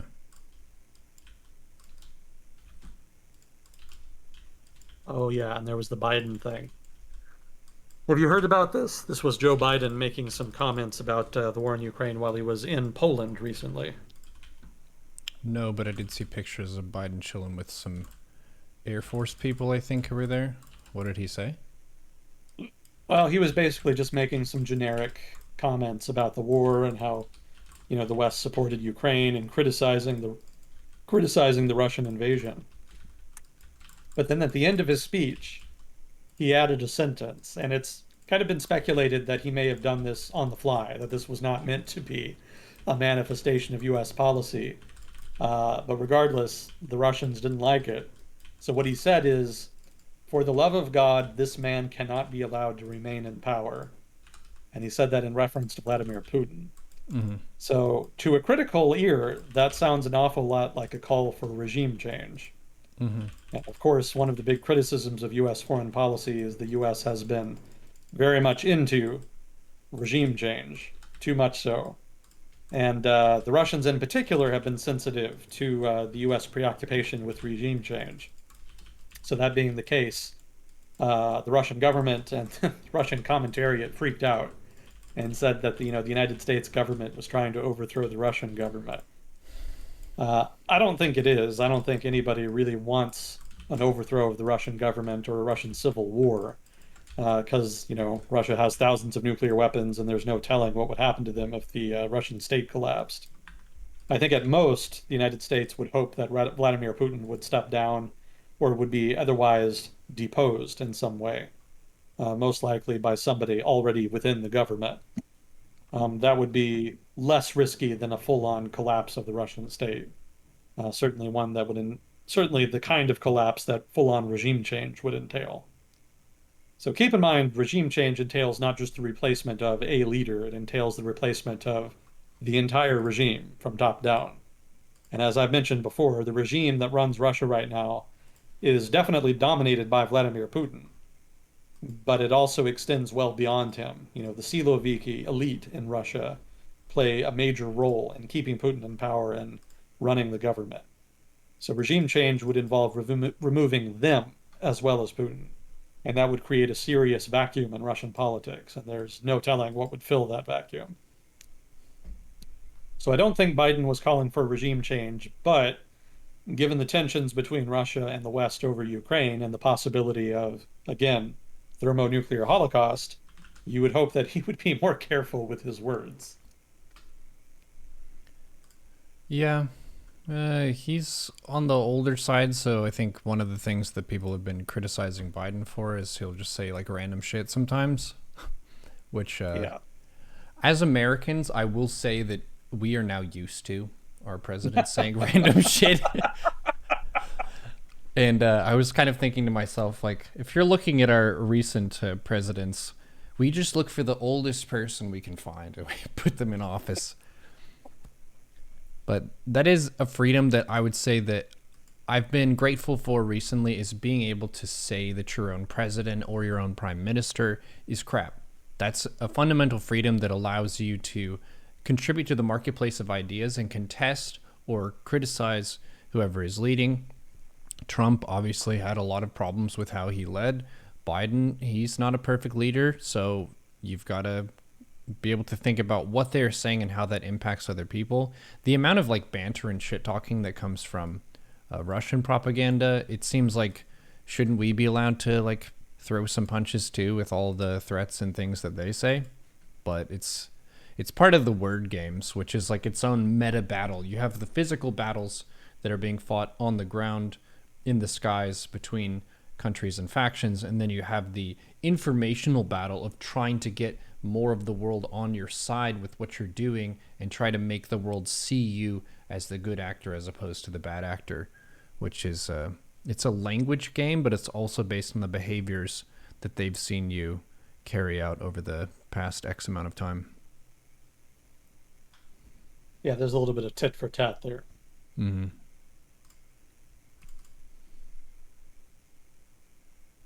Well, here's hoping they can keep it in line, at least long enough for the world not to blow up. Oh, and I wanted to share this with you. So there's I guess he's a cartoonist. He's a Russian dude who's been making a web thing, a webtoon, for lack of better phrasing, that's been very popular in Russia, and it's been around for a long time. It's called Mesyanya. I'm probably butchering that, but I remember seeing an episode way back when, so it must be pretty old by now. But anyway, a website that had all of the episodes of that webtoon was taken down because it was allegedly extremist content because they did an episode on the Ukraine war, which is obviously taboo within the context of the Russian legal system right now. Hmm. So I watched the episode. Somebody posted a link to it online, and it was a really interesting look into the perspective of Russians who are anti-war. I thought it kind of did a good job of conveying some of that emotion. So I wanted to kind of share that with you too, just so you could kind of get a taste of that. Let's see. Oh, hang on.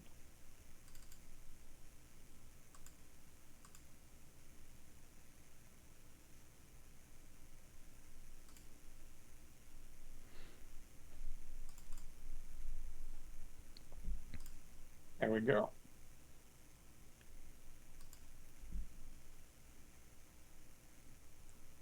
Block the site with all episodes of the animated series Masyanya after its creator Oleg Kovaev created an episode about war in Ukraine. You make a video like that, we put you in jail right away.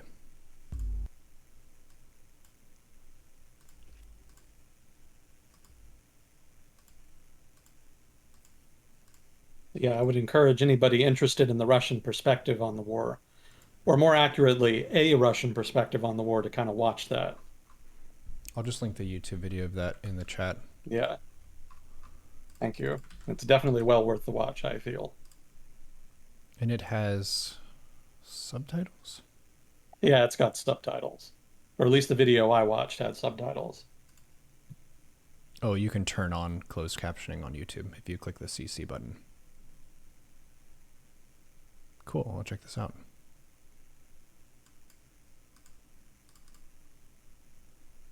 Let's see. Oh, we did have another question here. Oh, two more questions. What likelihood would you give the Hunter Biden laptop being actually his laptop versus a laptop with emails stolen by Russian hackers put on it? I can honestly say that I have no idea. Like, for as little as I know about that whole issue, it could be entirely true that Hunter Biden Hunter Biden's laptop implicated him in any manner of illegal activity. But it could also be true that it was just bullshit. Or it could just be that Hunter Biden is a chronic fuck up who's constantly getting in trouble for one thing or another, and that it doesn't have any bearing on the US political system. I don't know, because I haven't really followed it closely, because I suspect that the evidence involved is probably not really concrete enough to really come to a conclusion. I imagine if the evidence were more concrete, there would have been much more substantive investigations. So for now, that issue is kind of on my back burner. Some of the people that were involved in trying to spread that news story around also kind of were a red flag. Rudy Giuliani in the dying days of the Trump administration was not exactly the most trustworthy figure. And he was one of the ones who was definitely pushing that whole narrative of a Hunter Biden laptop scandal. So if anybody has some good sources on that, I would appreciate that. I could do to read more about it. But my impression right now is that the issue is not really substantive enough to really warrant substantive investigation at a legal level. So I haven't really paid much attention to it for that reason, at least not as of yet. I don't really know too much about Hunter Biden, but he seems like someone who ends up being a sticking point for a lot of Biden's opponents of your son is doing bad stuff. Mm-hmm. I don't really know too Yeah, much about him. well, he was a drug addict. He was hooked on, what was it, cocaine or something. Hmm. So he got in trouble for that. He But got we in would be trouble over used to the. our president having a son who does that, right? I'll let that statement speak for itself. Um, but yeah, that the laptop scandal, that was a thing. More recently, there was the artwork thing. Have you heard of this? No. So he's been making quote unquote artwork and putting it up for auction. And there's been a lot of interest and there's been a lot of skepticism since he doesn't really have a lot of history as an artist. So there's some suspicion that he's either trying to basically auction his name, so to speak, basically trying to exploit the fact that, he's a part of the Biden family and in the hope that he can kind of maybe trade access for art money, for lack of a better phrase. It doesn't help that the art market is sort of known for being a playground for billionaires trying to, circumvent sanctions and drug dealers trying to find ways to launder their money, that kind of thing. So it's the kind of market that somebody who is trying to be corrupt would end up in. Mm-hmm. So that was another red flag there. So that was just a little bit skeevy.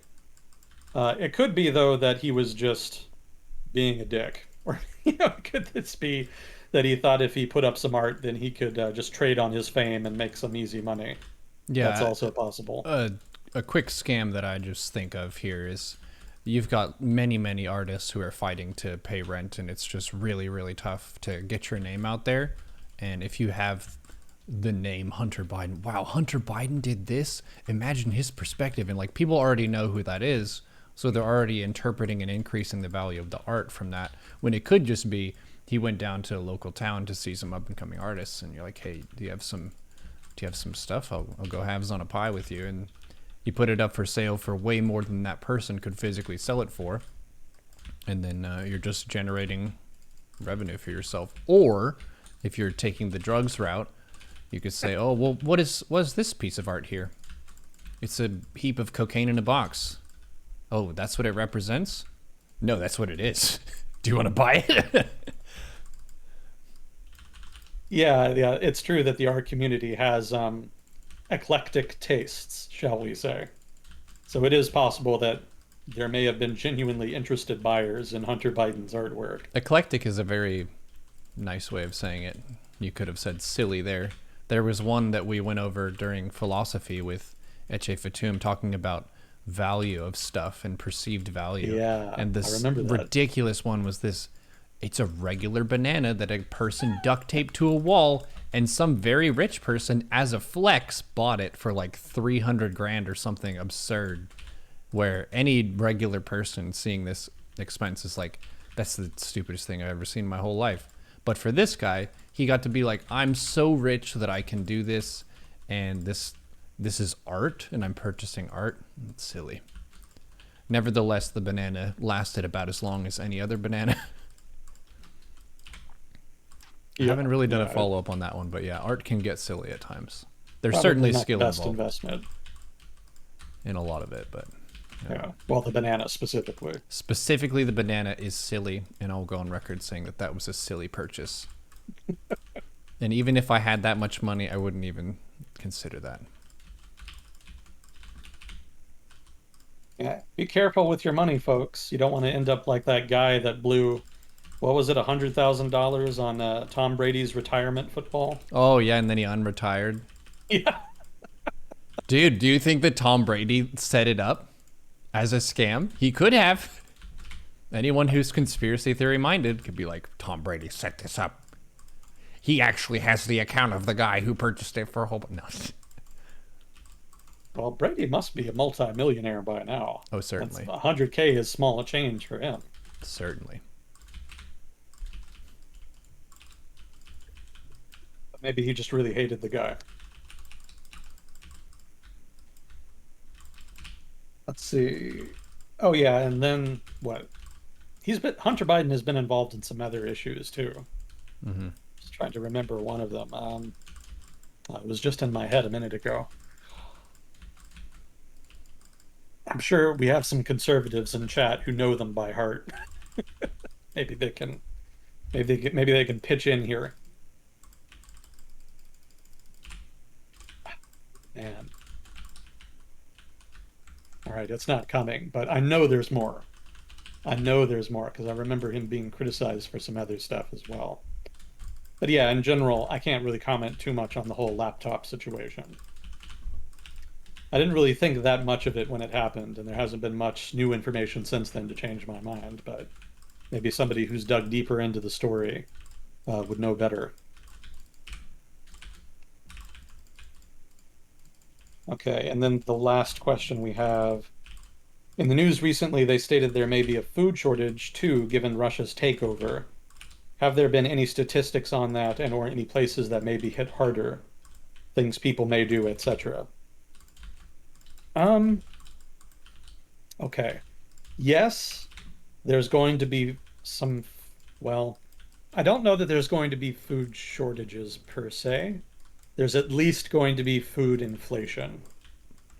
So it's just going to depend on what Russia and Ukraine do.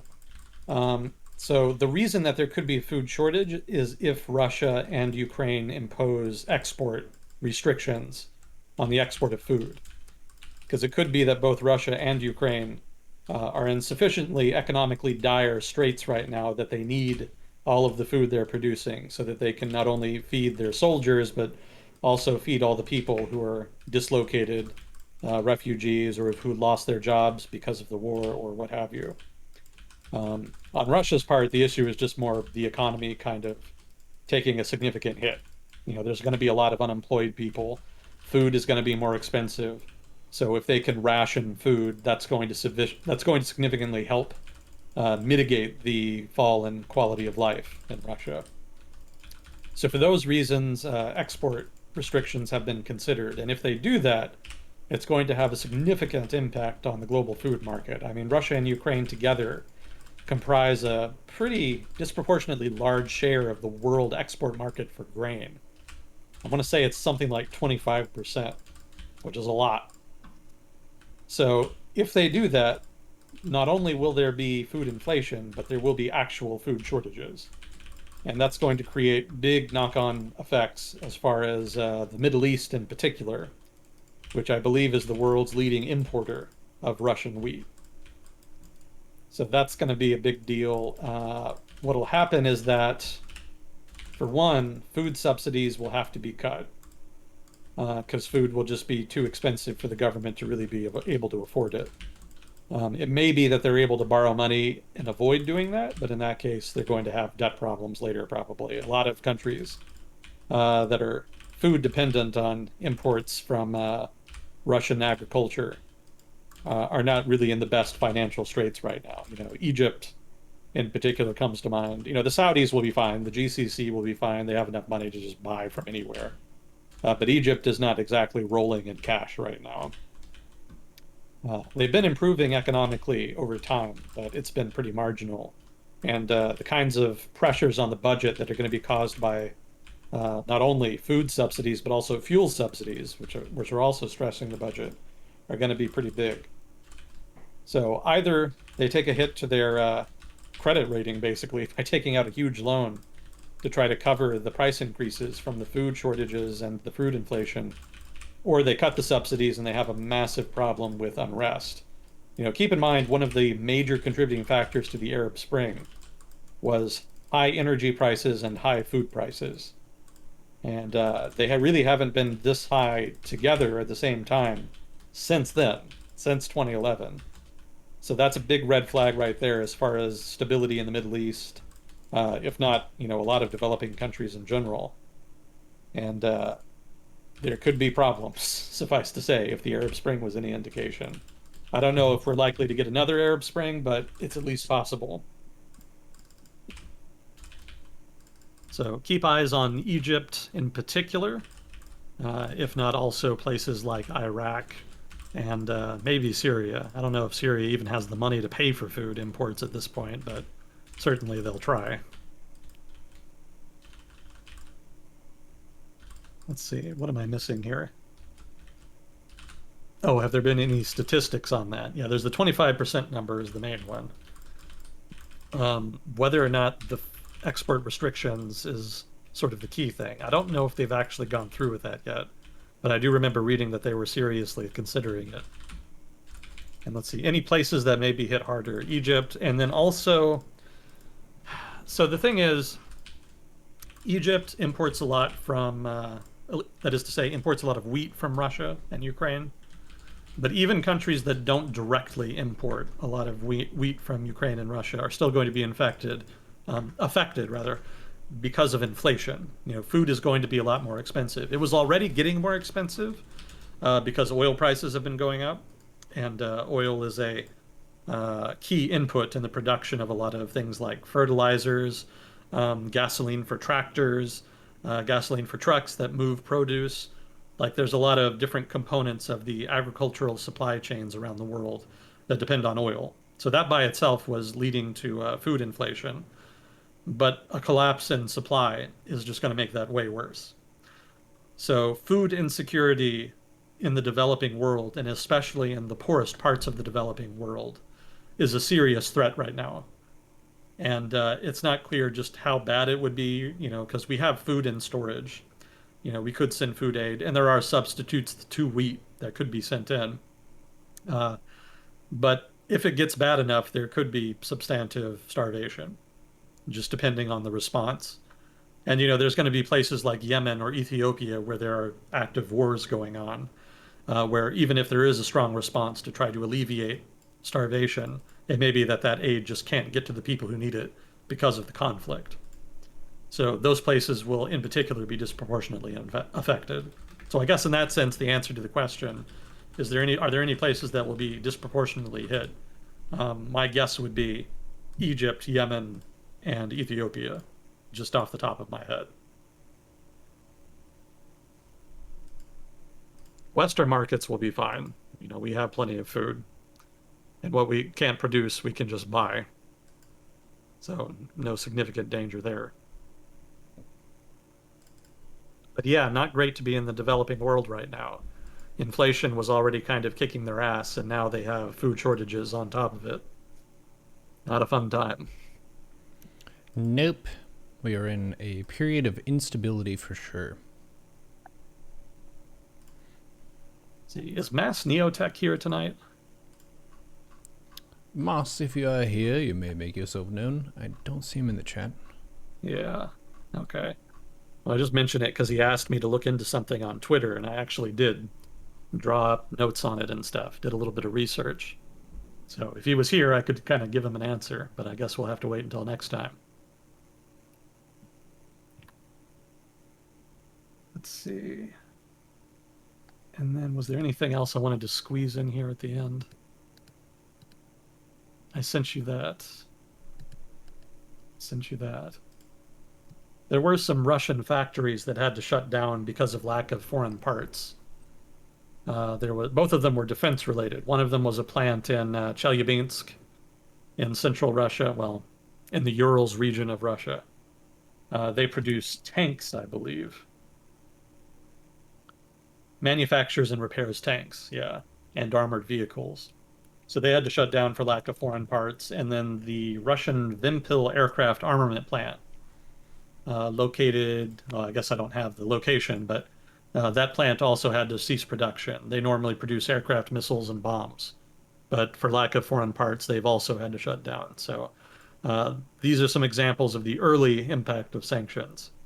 The bigger impact is still going to be long term, but there have been a few short term impacts. And actually, I have been working on I guess, a segment. I've been collecting notes on the impact of sanctions and also listing what sanctions have been applied so that I can talk about that. I was actually expecting to talk about it today, but we kind of ended up talking more about some other stuffs. So works out. I can kind of finesse and refine what I've already got, and there's always more information coming out. So that should be fun when we do it. Lots of interesting primary effects and secondary effects of sanctions. So it'll be interesting to kind of get into that. And the more time I have, the more detailed I can be. So that'll be fun.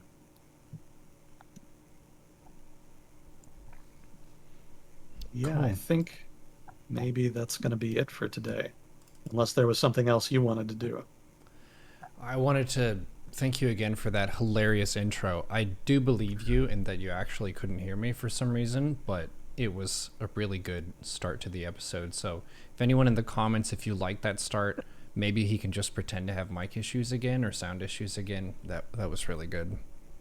You have made a few deadpan jokes, and I feel like it just adds a lot of power to the joke whenever it hits, because you're usually as neutral and clear as you can be almost all the time. So that gives you a bunch of momentum anytime you do want to swing into a joke or mess with people. They're so used to listening to you going, yes, but what about this? And then if you just like fuck with them straight away, they're just like completely caught off guard. Yeah, I try to play it straight for the most part. Yeah. Yeah, I apologize for the confusion. I'm sorry for being late too. I'm always like 5, 10 minutes late, so that's just my problem. Maybe I've got some French in my blood. I That's it. come from a family who was late pretty much all the time as well, so I can't talk.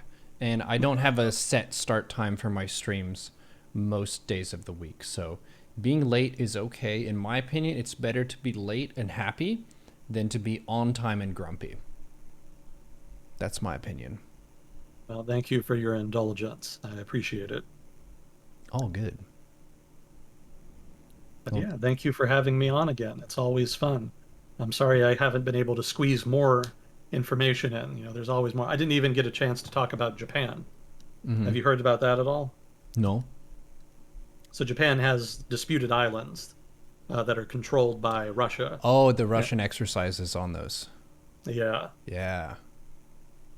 And the FSB whistleblower letter suggested that one of the potential outcomes of the failed war effort in Ukraine could be that Japan made a move on the Kuril Islands. So Russia could have an Eastern Front soon. Huh. Something to keep an eye on. I don't think Japan would be that bold because I'm sure the Russians are going to be, well, it's going to be ambiguous whether or not the Russian nuclear umbrella extends to disputed territory. And I don't think Japan would risk it. But hypothetically, that is on the table. So something to keep an eye on. Yeah, you've mentioned that before of just like the different islands that are in the Pacific that aren't actually like hubs where there's a lot of business and commerce and people there. It's like a spit of land amidst the water, and they're pointing to this and saying that this is ours. From the picture that I saw, it looked like it's one of those kind of a things where it's not an island that has much strategic value or economic value, but it is land, and Yeah. people like fighting over land. Oh, yeah. Especially the Japanese political right. They've never really fully gotten over World War II.